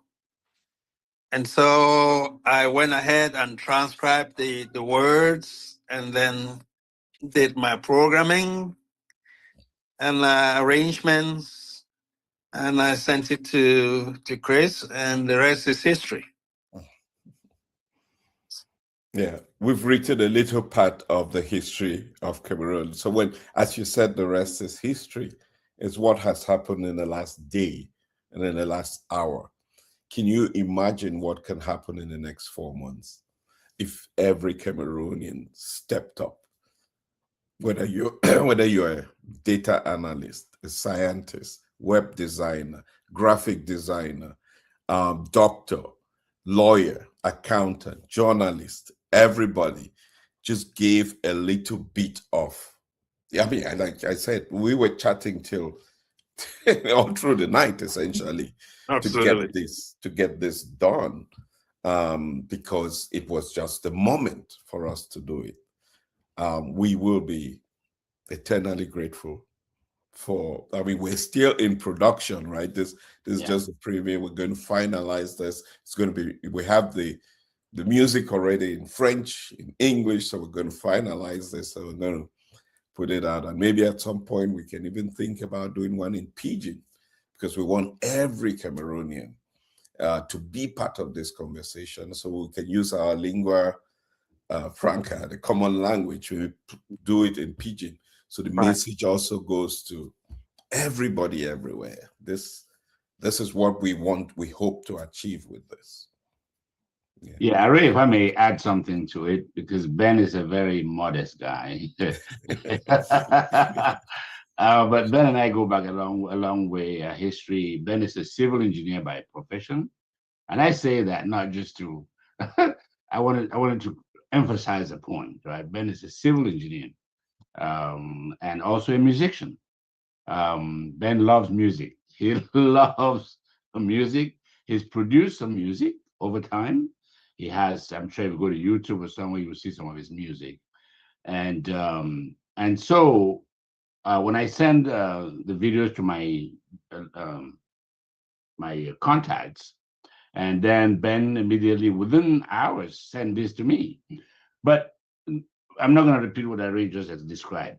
What I want to emphasize is how Cameroonians can get involved. This project, while I did not immediately, all this happened, I sent it to Array, and then Array took it from there, played its magic, and there. But think about it, that the video was produced by someone in Cameroon. Ben is in Dallas, right? So the two Cameroonian artists were working together. Array put them together to finalize this in a matter of days. Hours, okay. A matter of hours, right? So I want to take, first of all, Ben, thank you, and thank you, and thank you. You're welcome. And I don't know the name of the video, the original video producer, but thanks to him as well. But I think we want to use this, the power of artists the power. Cameroonian artists have been silent. Yeah. This is what they can do, thanks to those that have done something like the song that we play at the beginning and the end, and others that have been done, videos and so forth.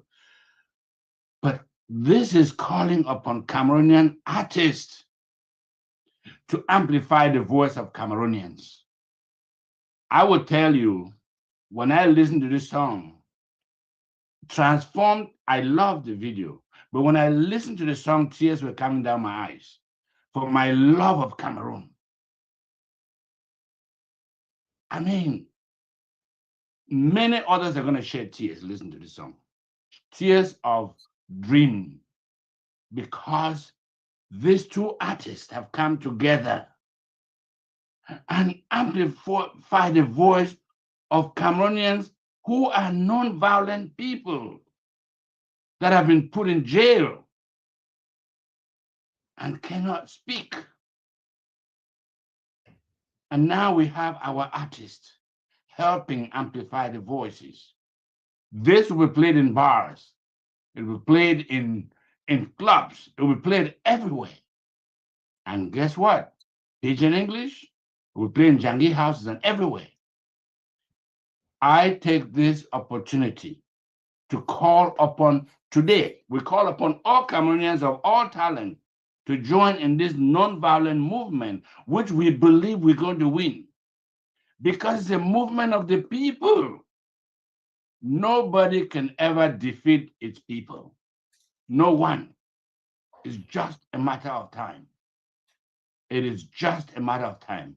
And I love to see our artists. I call upon them first, because the artists of different forms, the various forms of artists, to join the movement and contribute in some form or shape for us, traditional musicians and so forth, to take this message and transform it into traditional languages and so forth and all of that. And this will become some form of anthem.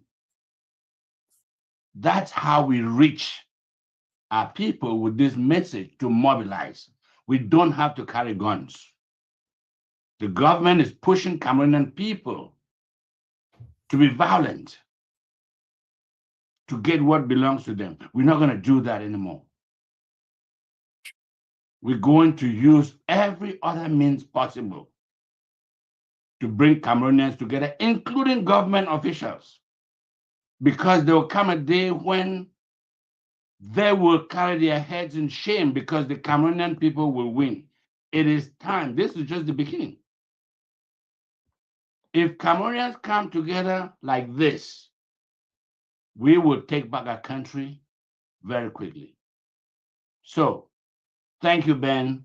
Thank you to the video person. And we're going to be calling on other professionals in other areas, be it engineers, be it programmers, be it whatever, to bring their talent. You've started a movement, Ben, and your other colleague. Thank you. You're welcome. Thank you. Well, I'll let that continue. We're going to finalize the production of all of this, and next week we're going to be releasing it on various platforms. It's going to be on YouTube. We're going to have other platforms that we collaborate with, share and distribute this music across the country. We're going to work with you, Ben, to come up with a pidgin version of it so that we can reach everybody with it. But we want to make sure that people are singing to the tune and dancing to it, and that the words, the lyrics of it, listening to it repeatedly becomes the way that we're going to act, and we build this into the movement that our country needs at this time. Yeah. And Chris, thank you for those words, because deep words that you emphasize. We don't need to carry guns to build the Cameroon that we want.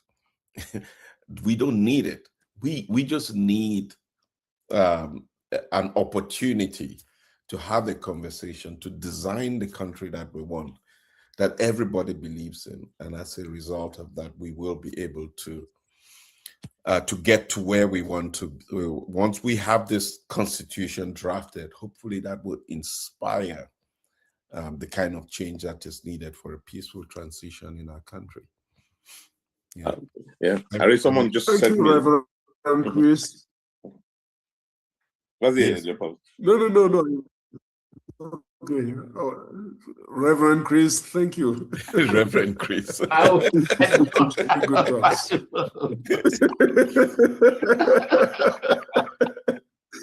Nice talks. Leopold, you're giving me a title. I don't think I can handle that title. Well, it's funny because somebody sent me a note saying, but who is this guy, Chris? And I just thought,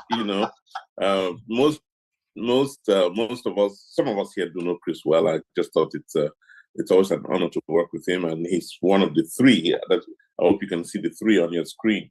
The minds behind everything we're doing, Leopold, Ari, of course, and Chris.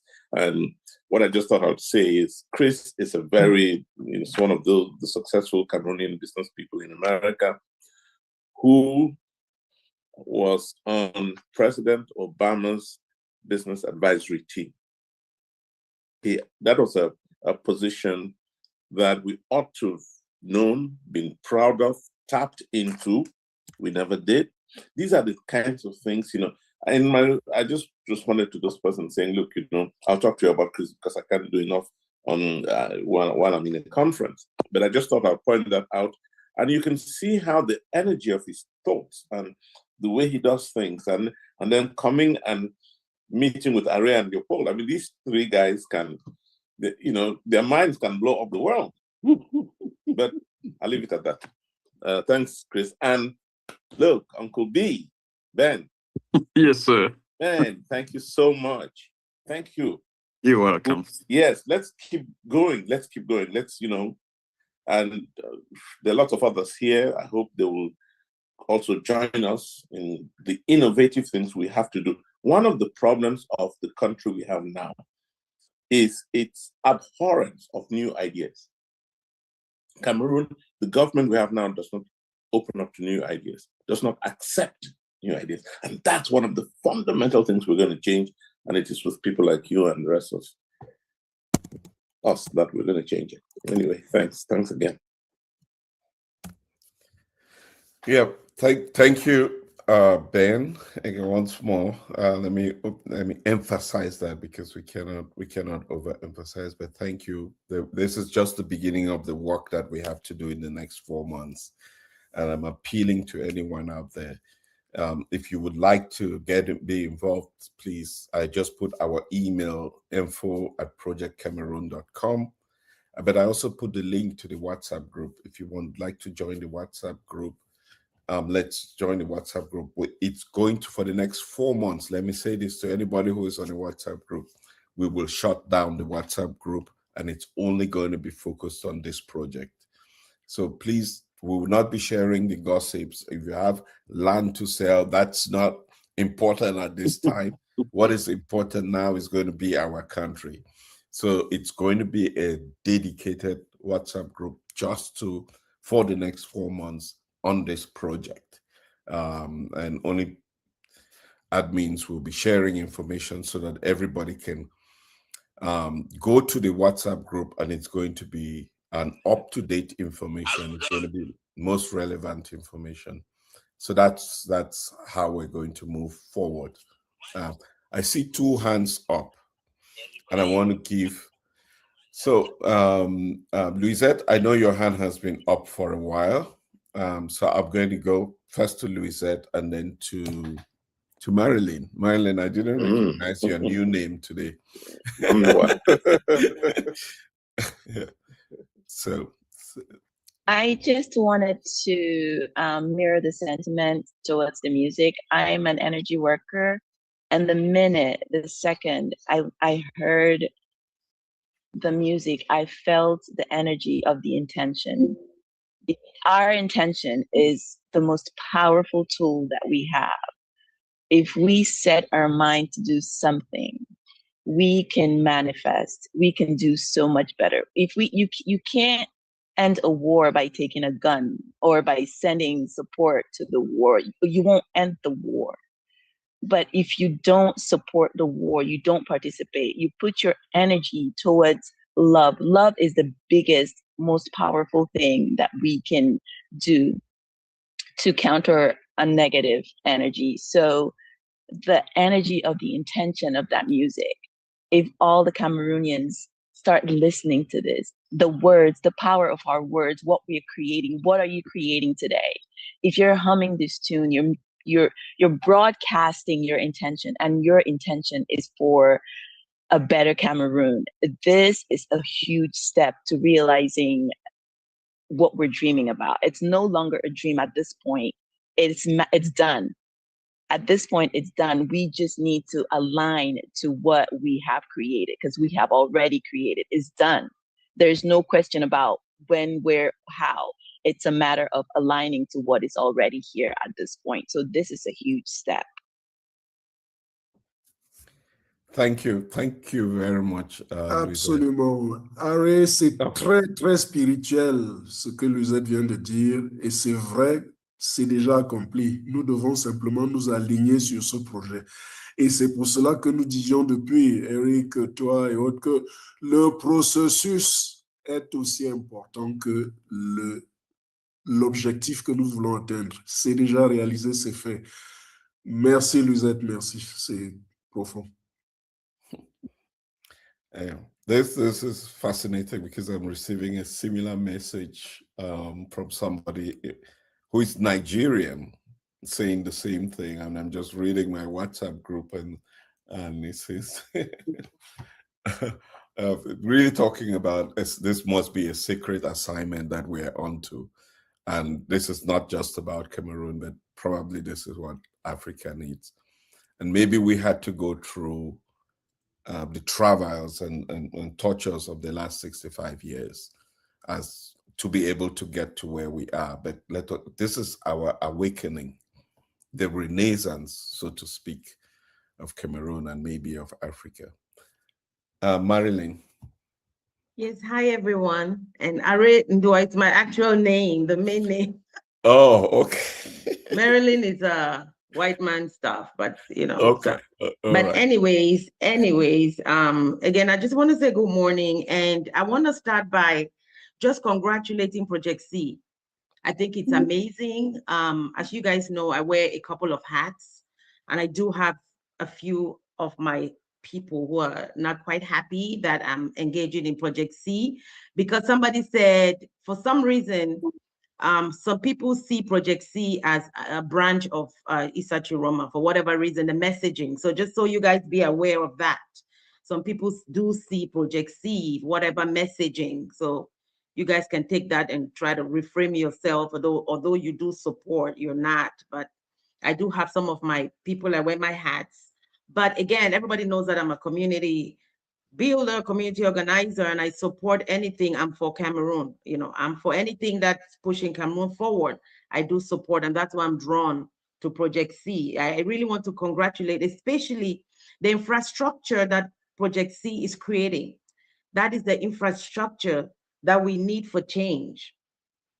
We need to start building those relationships, you know, forming those partnerships to move the country forward, because it's not going to be a one man, it's going to be a coalition of the willing, and like-minded people that's going to push the agenda forward. So I'm really happy with the infrastructure. I was in Ghana when the Rawlings government was removed by the opposition after so many years, and this was the kind of infrastructure that they created, and I'm happy to see us doing that. Everyone who knows me knows that I'm an independent, neither for the CPDM or I've been very disappointed by both the CPDM and the opposition. And so I'm happy to see us coming together and forming that coalition, because Nieri talked about the situation, the health of the president, and maybe I should bring this up and the WhatsApp strategy group. I'm not sure, you know, who's here, whatever, but we need to start planning about, we really need serious planning about, what happens if, the president dies. I mean, we know that nature is going to take care of him. And the Constitution gives us 90 days. What we need to activate a plan, maybe there is a plan, that's, but that's something that we need to be concrete and have something if we have that kind of information. I like the idea, Project C, reimagining a different Cameroon, because Cameroon, I always say, is the only country where we have presidential election. We don't have debates, presidential debates. And so reimagining, these are the kind of things, that infrastructure, engaging Cameroonians. I love the music, making the process. A lot of people are tuned out that don't participate because, it's gonna be business as usual. But being engaged, I love the music, being engaging the people, making it interesting, exciting. So I just want to say that at the very least, we should give the CPDM a run for their money. At the very least, we should be thinking of, a 10 region strategy coming up. The diaspora, and I did send you a message on WhatsApp. I don't want to talk about something. The diaspora has been very instrumental in bringing change in a lot of African countries. The diaspora has been the people, the military, people who are not from the diaspora in African countries, usually the military that does, but the other countries that bring about change through the democratic process, usually the diaspora has a lot to play. And we need to show Cameroonians that we're really serious as the diaspora. We do things differently, so we need to think about a 10 region strategy. We co-chair and plan, because what if we're told again that Paul Biya is dead? We have 90 days. What are we going to do? We need to activate a plan. But again, I just really want to congratulate Project C. I think what you guys are doing is great. You can count on my support. We're to mobilize and just keep going. This is just to give, put wind on your wings. Keep going. You're on the right path. And this is the infrastructure, very importantly. Leopold talked about the process. The process is very important. It's as important as the objective.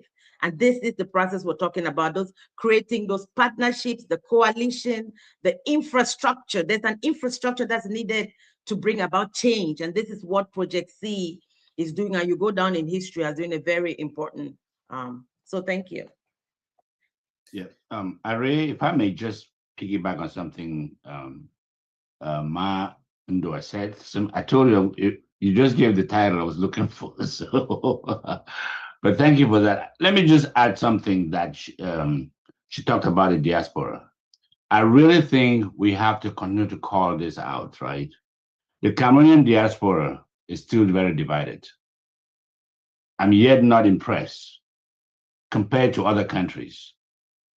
The Cameroonian diaspora needs to, we, let me not say they, we need to step up better. The Cameroonian diaspora is talking more than performing. That is real. And when you start to read the papers, what is happening in Ethiopia, in Benin, and other diasporans stepping up, we are underperforming. I don't know what we need to do, but we need to, this is not an accusation, this is a call for action for every Cameroonian in the diaspora around the world. We need to step up because our people need us. The good news is, several years ago, there was a divide between Cameroon and the diaspora. I think Cameroonians are coming with Project C. We're starting to realize a unity. The infrastructure that Maundwa talked about is coming together. And I'm feeling a connection, a unity with Cameroonians at home and Cameroonians abroad. That divide is going away, which means that our families, our people in Cameroon are starting to build expectation for us to help save them.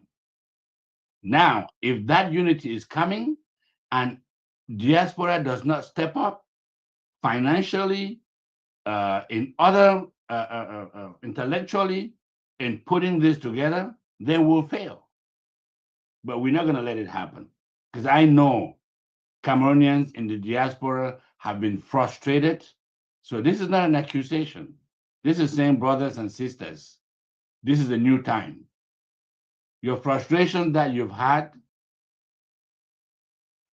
it's time to put it behind you because Project C is giving us a roadmap, a very objective, non-aligned roadmap focused on nothing but Cameroon.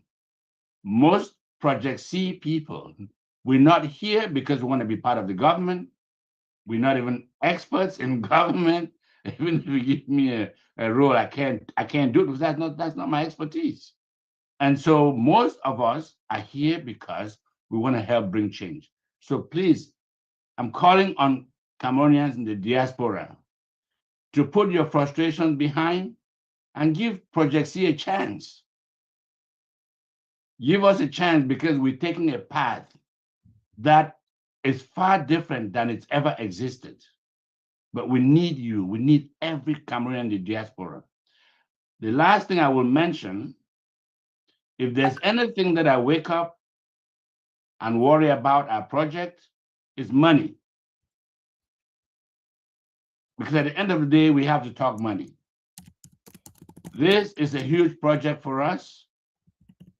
And we are calling on the diaspora to dig deep. Whether it's $10, it's $1,000, it's $10,000. This is time to start thinking how you will support this movement, because there's a lot we have to do. We have to fly in chiefs, people who can afford it, to be part of that 1,000 delegates. I know Aria may be taking some things here, but let me just support my call for funding. That's exactly we have to fly the young Cameroonians who cannot afford to be in the room wherever we're going to be meeting. We have to sponsor, and Aria is going to talk about this, these 1,000 youths. There's one project that I just saw, the budget is showing $20,000 just on one aspect. This money, we need money. At the end of the day, we can love everything we're doing here, but Cameroonians in the diaspora and in Cameroon, the Cameroonians in Cameroon who can also support if they can afford. But we have to be able to channel funds to the various areas, because we cannot call upon Cameroonians we know don't have money. So this is the big elephant in the room that we're not talking about. And I wanted to just bring it up informally. I know there will be a formal group talking about it, but I wanted to make sure that this excitement that we are building, we also know the big elephant in the room that must make this happen. It will happen because we will do it. Cameroonians will come together. We're going to step up, and at the end of the day, Cameroonians in the diaspora will come up with a unique system that other African countries will follow. But for right now, the other countries in the diaspora is outbidding us in what we're doing. But we'll get there. Thank you.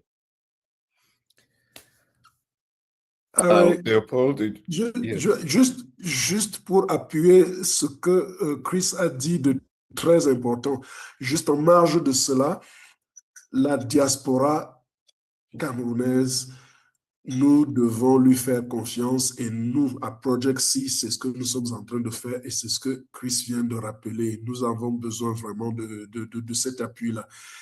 Et ça fait penser que dans d'autres pays africains, on voit l'importance, l'apport de sa diaspora quand on lui fait confiance.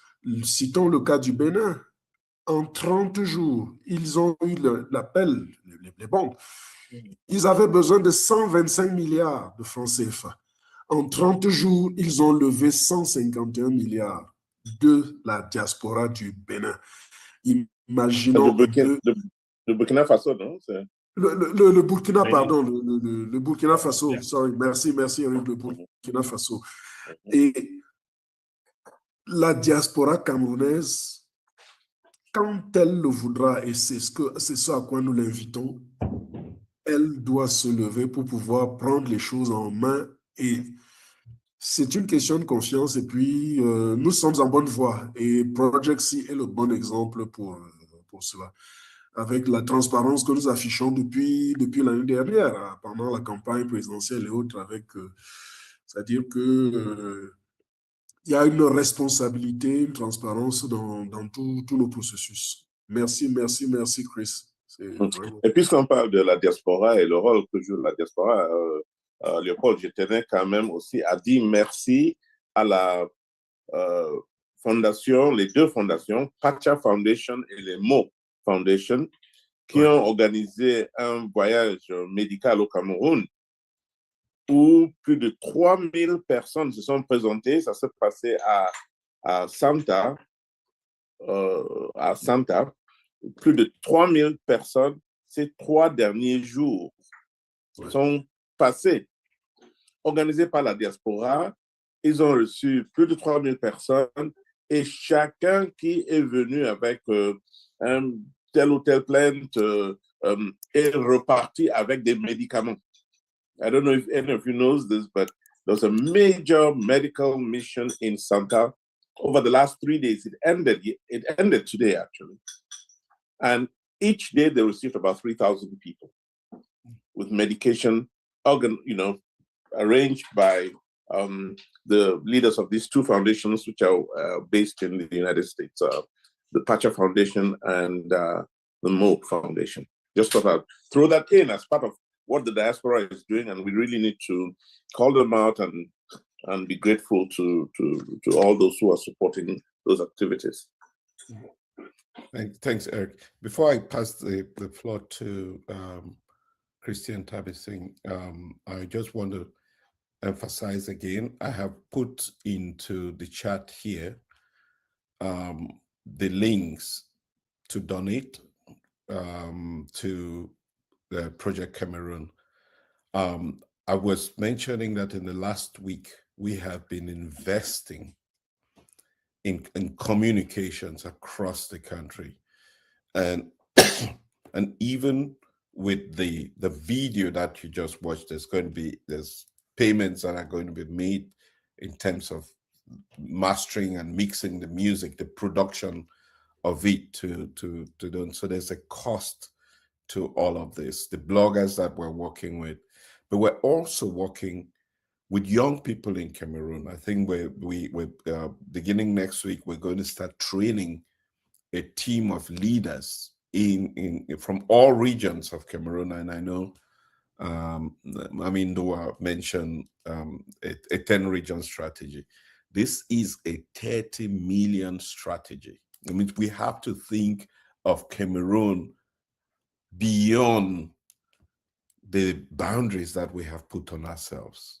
We have to think about the individuals of our country. And our goal is to open this up to every Cameroonian everywhere. You will not be defined by your tribe. You will not be defined by your region, not by your language, but you will be defined as a human being that originates from the confines of the territory of Cameroon. And even those who have never set foot in Cameroon, who support Project Cameroon, are welcome to be part of this. So we're going to have at least 700, almost 1,000 young people on the ground in Cameroon that we'll start training next week. And they are going to go door to door. They're going to go to village, to the market squares. They're going to go to Njangi houses. They would go to churches. Unfortunately, now they would go with music, and they would communicate to these people about what we're trying to do. They're not going to have any badges. They're not going to wear any political uniforms. All they would present themselves as the Cameroon of the future. And they will appeal to the older generation as well as the younger generation to give peace and prosperity a chance in Cameroon. And all that they would ask of people, not gold and silver, they would ask them to contribute their voice, just their voice, by taking a survey that we want 300,000 people to take. And I hope that we can honestly get 1 million people participate in that survey. And as a result of those surveys, we can begin to share with you the aspirations of the Cameroonian people. And after that, we're going to bring experts who will come together and be able to draft or propose to the lawyers what kind of constitution that we need as a country. Whether it is 240 official languages that we need to have as a country to be able to respect everyone's culture, those are all things that we need, will be captured in this service. For that to happen, right? This has never happened. This is historic. This is different. So for that to happen, yes, Chris mentioned, we need money. We need your help. We need everyone's support. We need $24,000 to get this ground game going across the country in the next 2 weeks. With your help, we can do it. If everybody we have 4 million Cameroonians in the diaspora, 4 million. If each one of us gave 10,000, just $10, just $10. If each one of us gave $10, we will be able to even build the next hydroelectrical dam in Cameroon, like the people in Ethiopia did, raising money to build their own hydroelectricity dam without taking any loan from anywhere. We can do it. Et surtout le faire marcher après. Pardon? Et surtout le faire marcher après, parce que justement, il suffit pas de. Oui, c'est le pays le plus électrifié sur le continent aujourd'hui. Grâce à Guibé, ce barrage à Guibé, que les Éthiopiens eux-mêmes ont financé et construit. So we can do this. So I'm asking everybody who is here today or who is watching, if you felt it in your soul that this is the journey we should be on, you can visit our website, you can donate. And if you are in Cameroon, please reach out to Project Cameroon. I put the WhatsApp link there, and send me a private message. We will be able to reach out to you, and we'll coordinate to make sure that your contribution is included. I know, again, this is not against government. This is not against anybody. But if you want to be anonymous in this process, we will respect that wish for you to be anonymous. But we hope, honestly, that everyone can participate in this process. We will be wrapping up in the next 20 minutes, 20 minutes, just under 20 minutes here. I would open up for feedback. I'll give to Christian Tabisin, and then to my good friend Jean-Marie, who I'm always very happy to see when he joins us. Christian. Chrétien, tu as la parole. Bonsoir à tout le monde. Oui, c'est toujours avec un grand plaisir que l'on se retrouve le samedi après-midi. En fait, je ne vais pas rajouter grand-chose sur tout ce qui a été dit, hein. Mais je voulais tout simplement rappeler qu'en réalité, le Cameroun n'a pas de problème, du moins dans sa forme actuelle, n'a pas de problème économique. En réalité, je pense que nous avons tout le potentiel qu'il y a pour pouvoir effectivement régler tous les problèmes que vous venez de soulever, ou du moins en grande partie. En grande partie. Alors, ce qui m'intéresse, et je vais peut-être enfoncer les portes ouvertes, c'est de dire tout simplement que ce que Project C est en train de faire, c'est quelque chose d'inédit. Et je voudrais que nous restions sur cette voie. Quelque chose d'inédit en ce sens que nous sommes, de par un peu, je dirais, les idées fondatrices, nous sommes en train d'évoluer vers ce qu'on pourrait appeler une conférence constitutionnelle. Le problème du Cameroun à la date d'aujourd'hui, c'est le problème de sa structure, de ses institutions. C'est-à-dire, en fait, la fondation de l'État du Cameroun. Dès lors que nous aurons défini clairement, et quand je dis nous, dès lors que les Camerounais, tous ensemble, hein, se sentiront responsables d'y avoir participé, que c'est leur État, il y a beaucoup de choses qui vont se décliner. Donc, il se trouve qu'à la date d'aujourd'hui, l'État du Cameroun tel qu'il est conçu aujourd'hui ne découle pas de la volonté des Camerounais.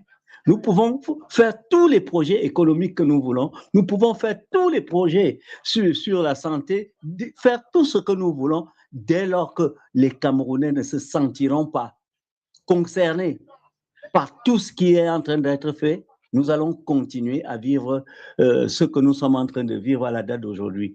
Et je le dis d'autant plus à l'aise que moi aussi, je suis l'un de ceux qui ont participé à la réflexion de plusieurs pans de la société camerounaise, que ce soit dans le domaine social, que ce soit dans le domaine économique, que ce soit... Mais en réalité, in fine, ce n'est pas ça le problème. Nous devons revenir. Et ça, je pense que projet C devrait s'y atteler. Personne, en dehors de ce qui a failli se faire en 1961, personne n'a demandé aux Camerounais quelle forme de l'État, que voulez-vous faire de votre État. Dès lors que les Camerounais auront tous ensemble autour de l'idée de projet C, on se réunit tous ensemble, on définit le Cameroun de demain. Celui que nous voulons, vous allez voir, tous les projets vont en découler. L'économie, la santé, bref, tout le reste, hein, le social, il va en découler. Donc, je tenais, excusez-moi peut-être de revenir sur un certain nombre de choses qui ont été dites, puisque c'est l'idée même, de projet C, d'ailleurs. Mais de temps en temps, bon, je veux dire, ne nous perdons pas, mettons les moyens qu'il faut pour rassembler le maximum de Camerounais, pour pouvoir, je ne sais pas comment on va se retrouver, dès lors que les Camerounais vont savoir, les autres, même ceux qui ne participent pas, vont savoir que les Camerounais se sont retrouvés à un endroit pour redéfinir refonder leur État. Je peux vous assurer que ça va faire un choc dans la tête des Camerounais et vous allez voir beaucoup de choses qui vont se décoincer et je pense que ce sera la voie ouverte à beaucoup de choses. Les projets économiques, bon, les infrastructures, le Cameroun dans l'électricité, c'est l'un des pays les plus nantis hydrauliquement en Afrique. Donc, il n'y a pas de problème là-dessus. Dès lors qu'on est tous d'accord, on va y travailler. Il y a les outils. La diaspora, alors là, n'en parlons plus. Je pense que Léopold l'a dit tout à l'heure, on va trouver les moyens. Il y a de l'argent. Il y a même de l'argent au Cameroun. C'est l'un des rares pays où on peut détourner 5 000 milliards, 10 000 milliards, 50 000 milliards. Ça ne touche personne. Ça veut dire qu'il y a de l'argent. Il y a de l'argent. Donc, le problème, il n'est pas là. Donc, vraiment, merci beaucoup, Aré. Merci de m'avoir passé la parole. C'est toujours un grand plaisir. Hein? Petit coucou spécial à Eric, hein? Mon frère qui m'abandonne de temps en temps, mais bon, c'est pas grave. Ça, c'est les problèmes de famille. Donc, c'est tout ce que je voulais dire. Que vraiment, cette conférence constitutionnelle que nous voulons faire et surtout associer les Camerounais de tout horizon, c'est ça la clé. C'est ça la clé, de mon point de vue. Merci. Ok, merci, Chrétien, merci. Un petit bémol quand même. Le Cameroun qui perd 10 000, 5 000 milliards, 50 000 milliards, ça ne touche personne. Là, tu parlais pour toi, hein, parce que ça touche beaucoup. Non, les Camerounais ne s'en plaignent même pas. La preuve. Okay. On s'est compris. Merci. Ouais. Merci beaucoup, Christian, pour les mots que tu as partagés avec nous aujourd'hui. Et je vais maintenant passer la parole à Jean-Marie.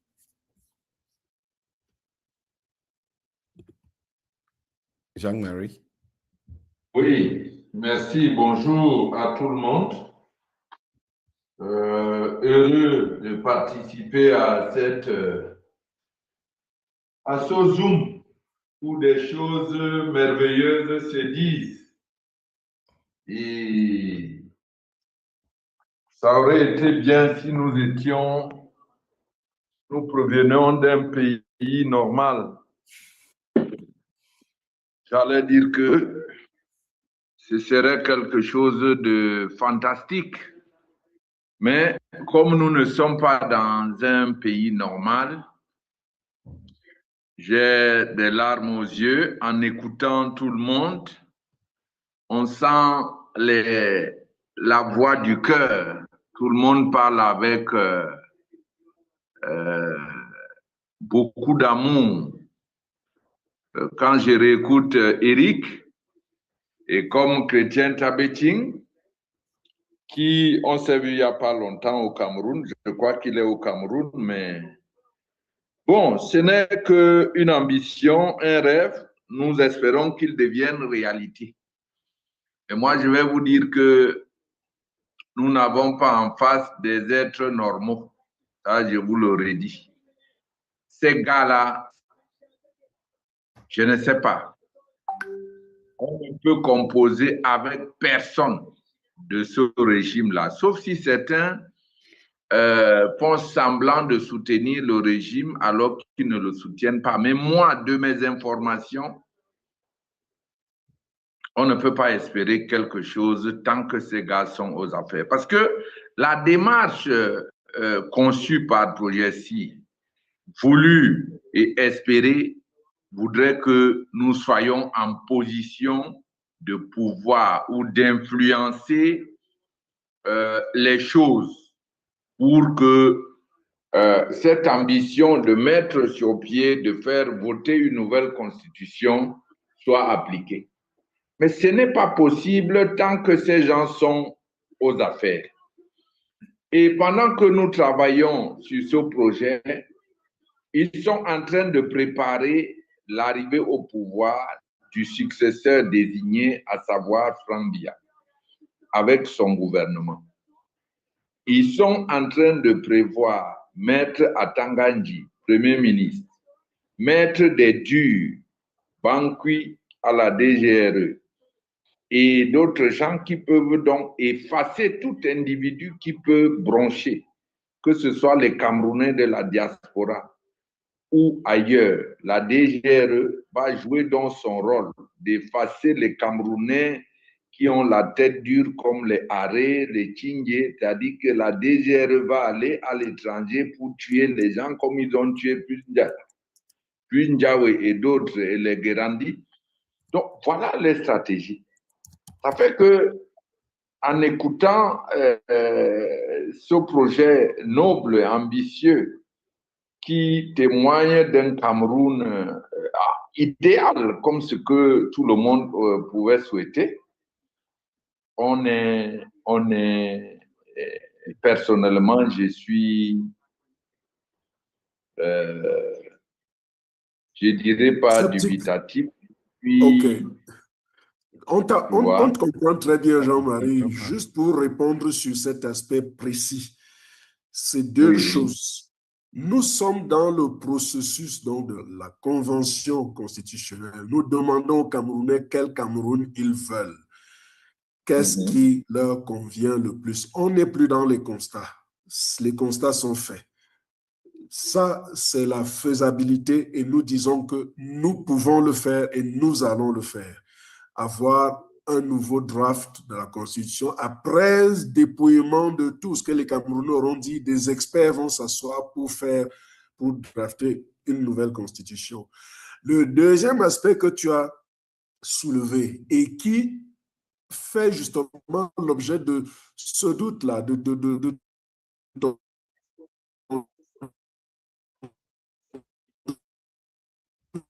et que l'on comprend très bien, la mise en œuvre de cette constitution, c'est un autre volet, c'est une autre dimension. Project C ne s'en occupe pas. Nous sortons un document, nous disons voici ce que les Camerounais veulent pour le Cameroun, pour la postérité. Maintenant, demain, tu as cité des noms, Franck Biya et tout le reste là. Ça peut mettre plus loin parce que le processus, c'est plus ouvert même qu'on ne peut imaginer. Quel que soit celui qui sera en position de gouverner le pays, les Camerounais lui diront, voici la Constitution. Ce que nous voulons comme pays, qui qu'il soit. Voilà un peu. OK. Mais D'accord. Jean-Marie, ça va aussi servir comme référence. On n'a jamais posé cette question aux Camerounais. Ça, c'est vrai. Mais même si, en fin de compte, l'objectif, c'est qu'on se réunit pour une fois, pas pour les élections et pas pour le pouvoir. C'est ça. Ça, c'est l'objectif. Pas pour les élections, parce que quand il y a des élections, on a vu, il y avait un grand mouvement des Camerounais.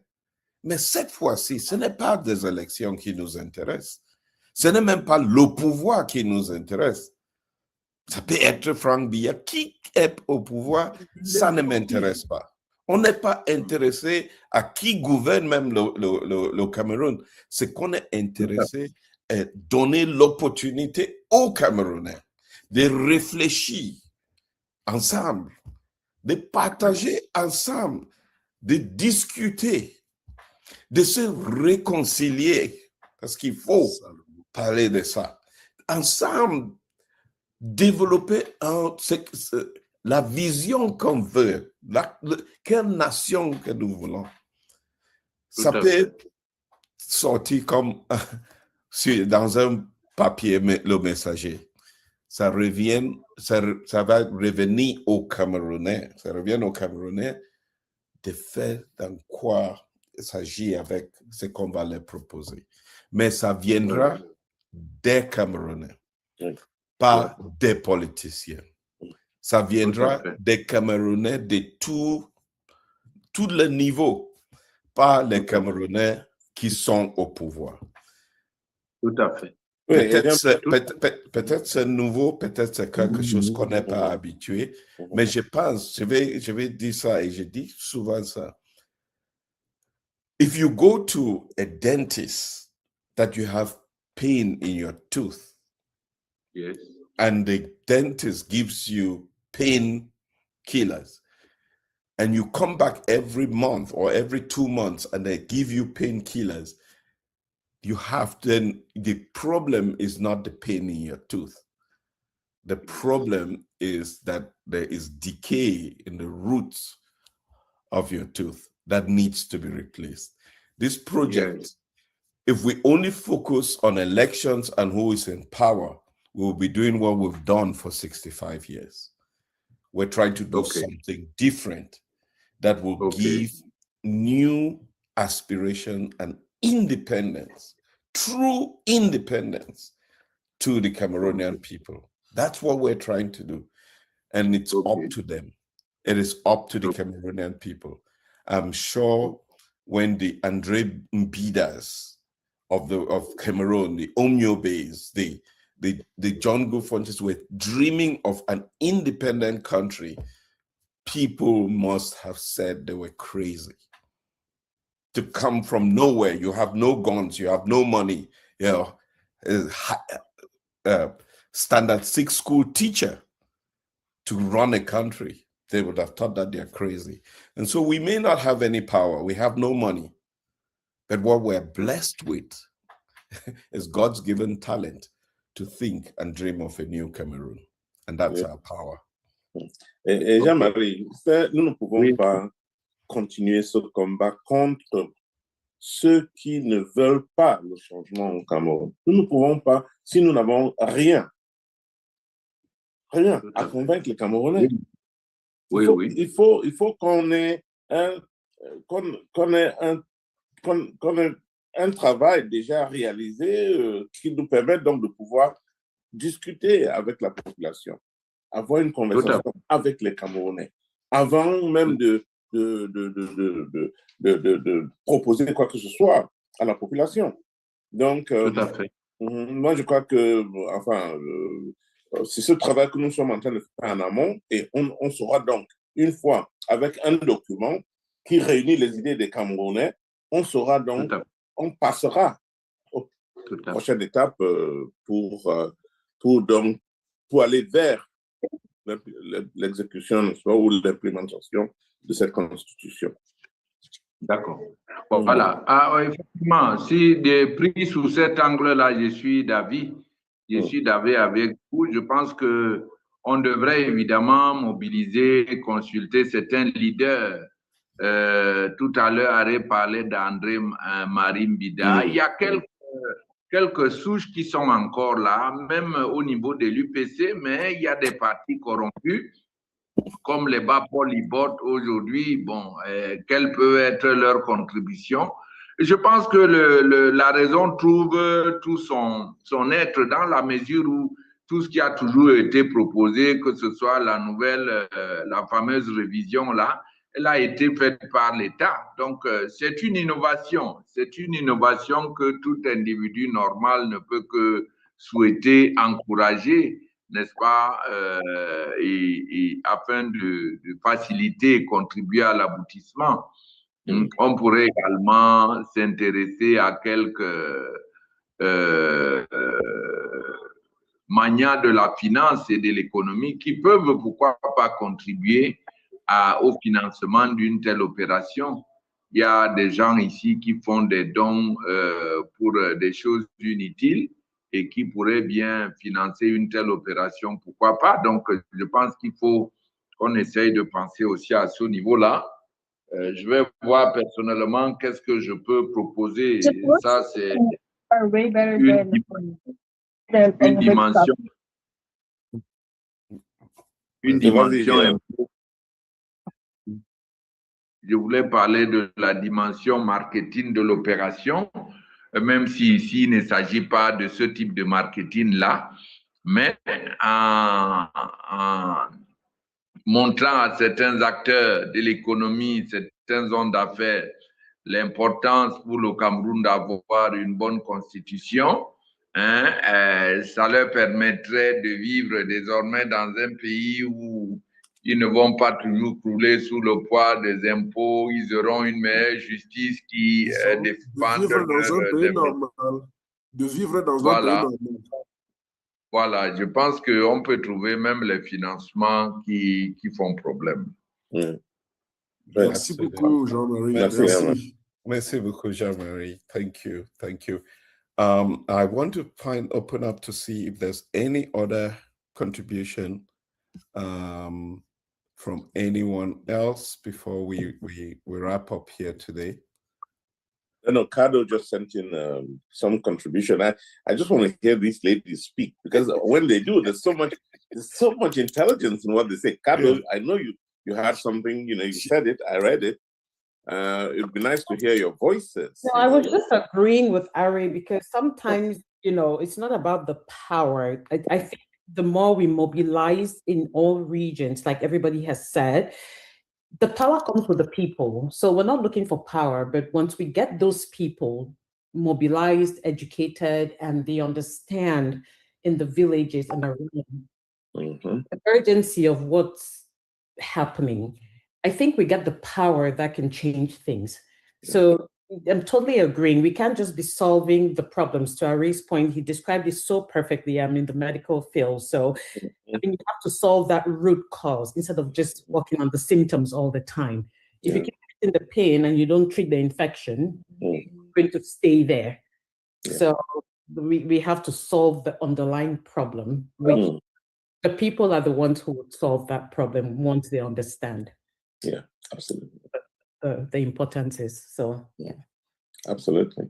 So, we're going to, so again, to get back to Jean-Marie's point, we need to go, the marketing of it could be one hurdle that we'll look at, but we can't if we don't have the product.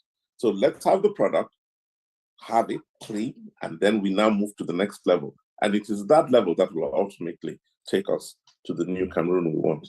I have no doubt about it. So let's go step by step. Let's do what we have to do now, which is collect the evidence, collect the data, pull the materials together. But for us to do all of this, of course, there's a need for funding. And it's one thing I have no ability to talk about, but I think, if I can talk about it, I can also talk about it. Yes, please. Elizabeth is not here. Kenny is not here. A number of the money people are not here. But yes, we're going to need... Kenny is here with us today, so... Yeah, we're definitely going to need some resources, and I hope we get to it, we are right there already. Because time to start training, sending people out, collecting the data, processing the data, all of that. It's upon us. So we need to move quite quickly. Yeah, I want to thank. This is the power of what we're doing. I want to thank. Je vais remercier Redosé Numbu, qui nous rejoint de la village de Bafou, dans le département de la Ménois, à l'ouest du Cameroun. Parce que le pouvoir du Cameroun n'est pas seulement à Yaoundé. C'est partout. Chaque Camerounais est le pouvoir du Cameroun. Donc, nous voulons aller au-delà des grandes villes, des cités. On veut que ceux qui vivent dans les parties enclavées du Cameroun fait objet de cet engagement, cette discussion large que nous sommes en train de vouloir commencer dans les semaines qui viennent. D'engager dans les semaines qui viennent. Et on a vraiment besoin de tout le monde et la soutien de tous les Camerounais, que ce soit d'une manière financière ou même la participation et redoser le nombre dans ce village. Vous pouvez nous aider à faire en sorte que les Camerounais qui vivent à Bafou participent aussi massivement dans les enquêtes qu'on va mener pour demander quel Camerounais nous voulons. Quel Cameroun nous voulons. Même traduire les questions dans les langues locales. Oui, dans les langues locales, utiliser la radio locale pour partager, inviter les gens à participer. So I'm going to stop here now. It's 3 hours that we have been going, 3 hours that we're and probably just going to end with the video that we premiered here today. And I want to thank Uncle B. I want to thank Ben for bringing that to life with us here today. But we'll end up with that music, and if it inspires you, visit projectcameroon.com, make a donation. But we will be sharing this on all our platforms, and hopefully it sparks a conversation in our country all of in the next few months. So once more, let me play this again so that we can. Just before you do, I was just wondering if Eniepo could just give us a sense of what is good. He's covering the national territory, right? If I'm not mistaken. Yes. With his team. Maybe Eniepo could just, talk to us, and then before we go, Le Père Janvier, who is in Mexico, maybe he has something to say. But I think it's important that Eniepo just reassures everybody about the ground coverage. Yeah. And to note that I've also been having requests from other groups that are wanting to get involved. So that number is going to grow. We're going to have volunteers. It always begins by rolling out that first stone down the hill. And the rolling stone gathers a lot of moss with it.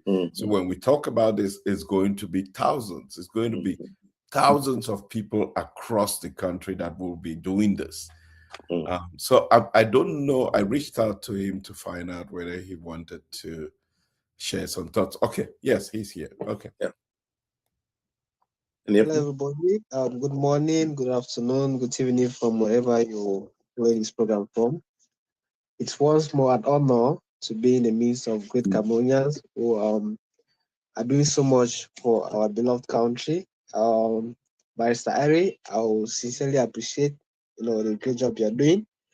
I'm bothering you so much. I remember some time ago, some few days ago, you couldn't sleep because I, was asking a lot of questions and you were there to respond. We do appreciate that. Mr. Eric, I do appreciate you and everybody that is involved in this process. So I'm a NEPO Omega. Cet incident a eu lieu le jeudi soir ici à Tinga. C'est Okay, so go ahead. I'm sorry about that. Okay, yeah.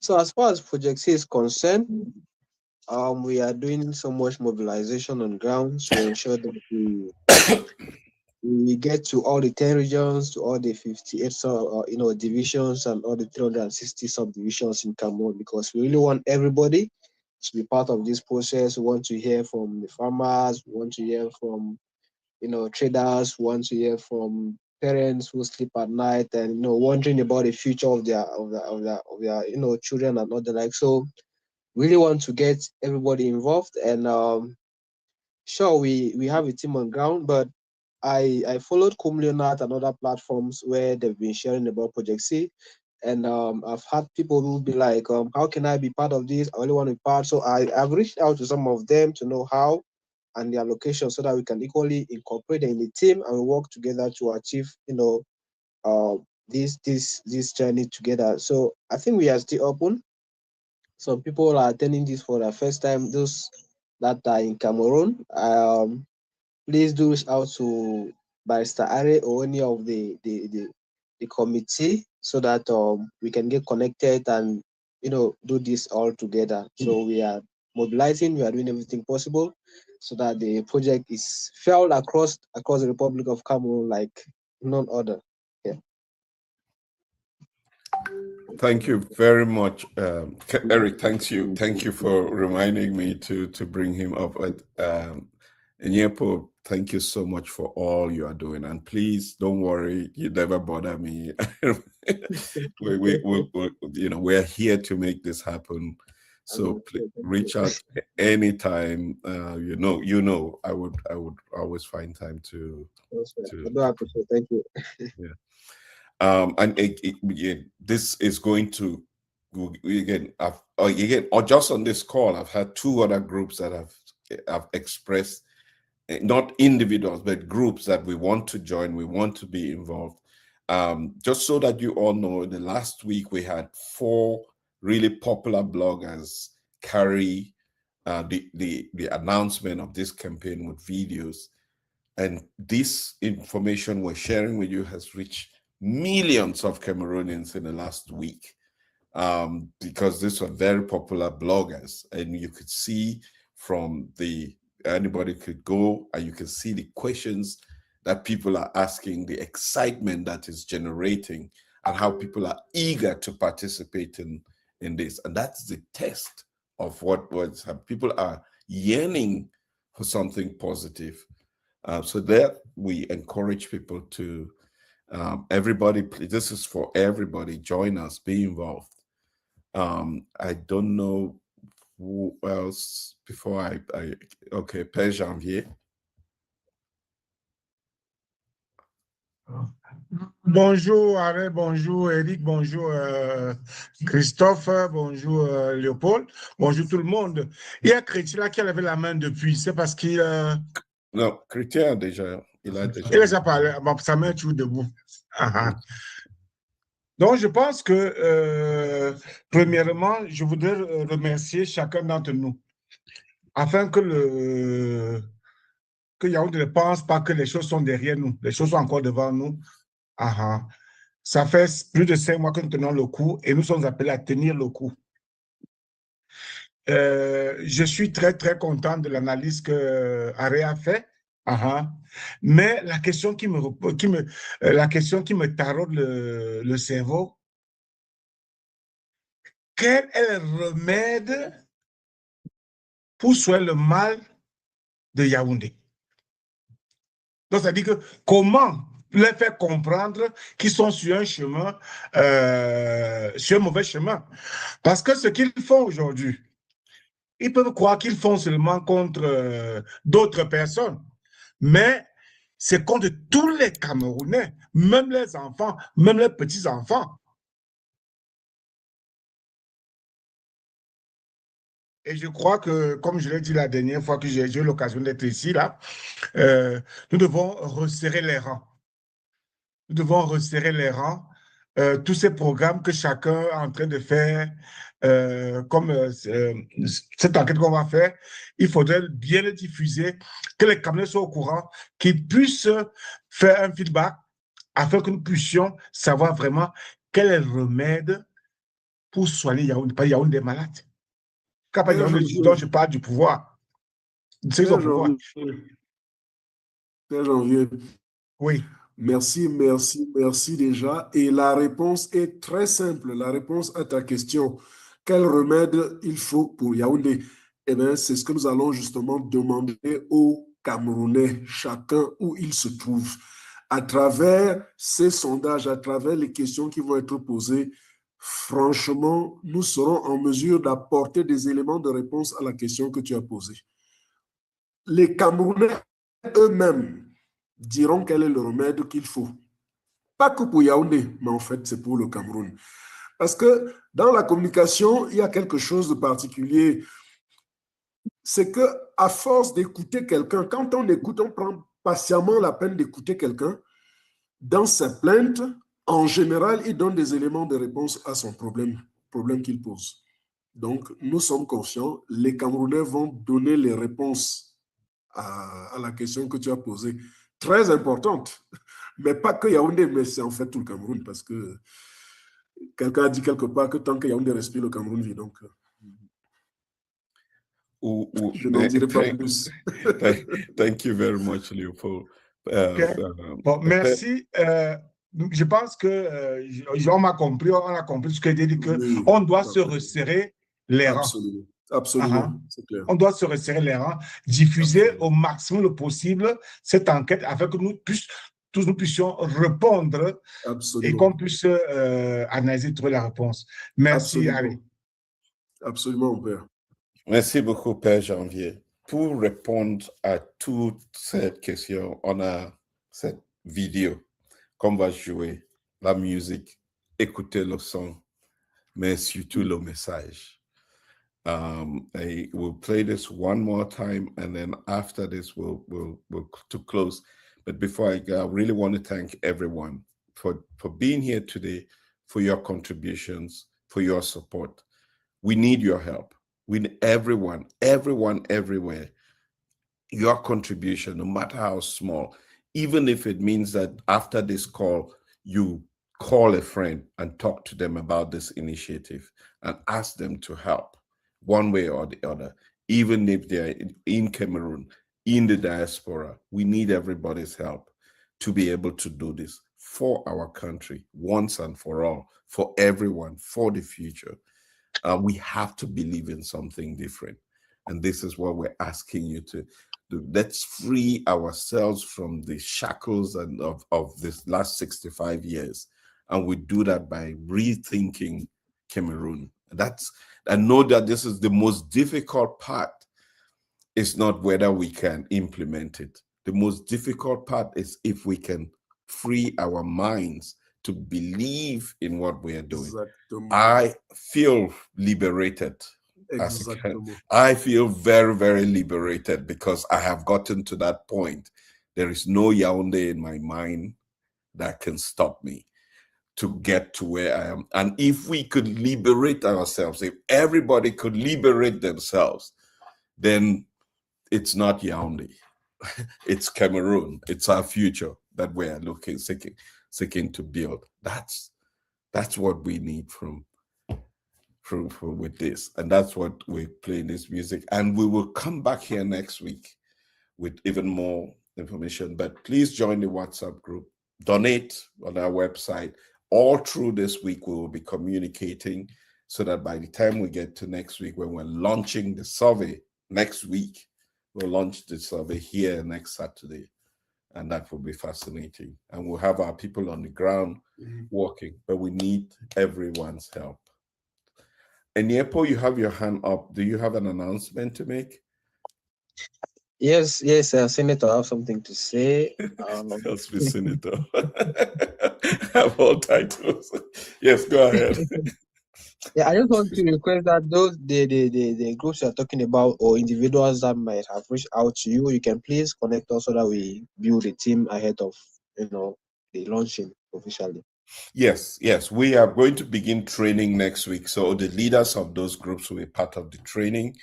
So that because we have to train the leaders, we're training the 10 regions, then the 58.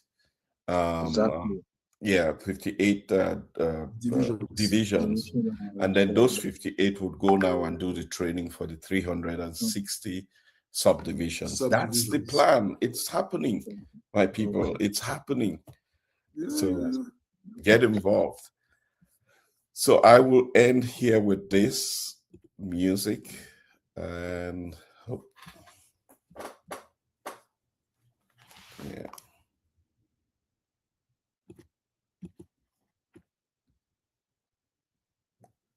Can you all see my screen?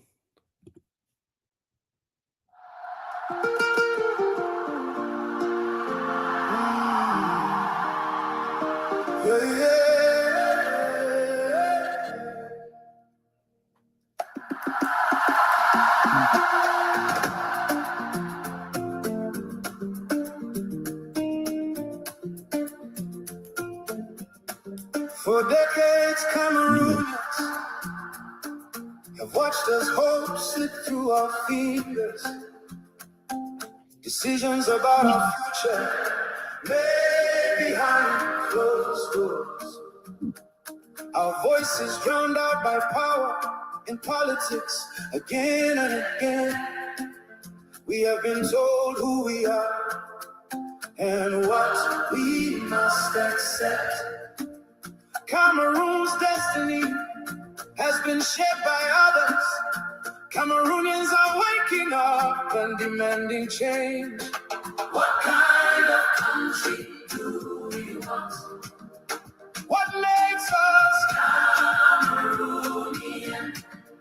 The soul of Cameroon is shaped not by what divides us, but by what unites us. Oh, what kind of country do we want? What makes us Cameroonian? Imagine a movement not of politicians, but of people. Imagine every corner of this country, every hamlet, village, town, city, every region, rising together with one purpose, not for emulation, not for power, but for one nation, once and for all. Imagine putting country over self, love over hate. Cameroon, not tribe, language, not region. The soul of Cameroon is shaped not by what divides us, but by what unites us. Imagine a movement not of politicians, but of people. This is not a dream, this is Project C. Imagine the street vendors, the motorcycle taxi drivers, the trade unions, traditional rulers, professionals, and the diaspora, working together everywhere for something bigger than any one of us. Oh, for the first time we, the people, will come together to answer the hardest, most important questions. How do we finally lay to rest the ghost of the past and create a future where every citizen belongs? Over the next 4 months, we will listen, we will debate, we will draft a new constitution. Oh, one that reflects our diversity, our dreams, our determination to build a Cameroon of dignity, peace, and prosperity. This is a movement born of the people, for the people. No more decisions made for us, without us. No more waiting for permission to hope. A new Cameroon is possible. impossible. Hey, not determined by our colonial past, but by our common future. Join the movement for a new Cameroon. This is Project C. This is a movement born of the people, for the people. A new Cameroon is possible. Join the movement for a new Cameroon.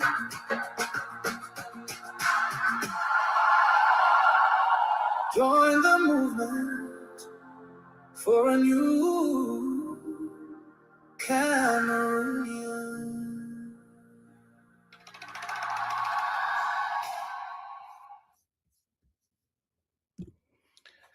With that, I want to thank you all. We will be back next week. We will be launching this service next week. So stay tuned, everyone. Have a good weekend. Thank you. Good weekend.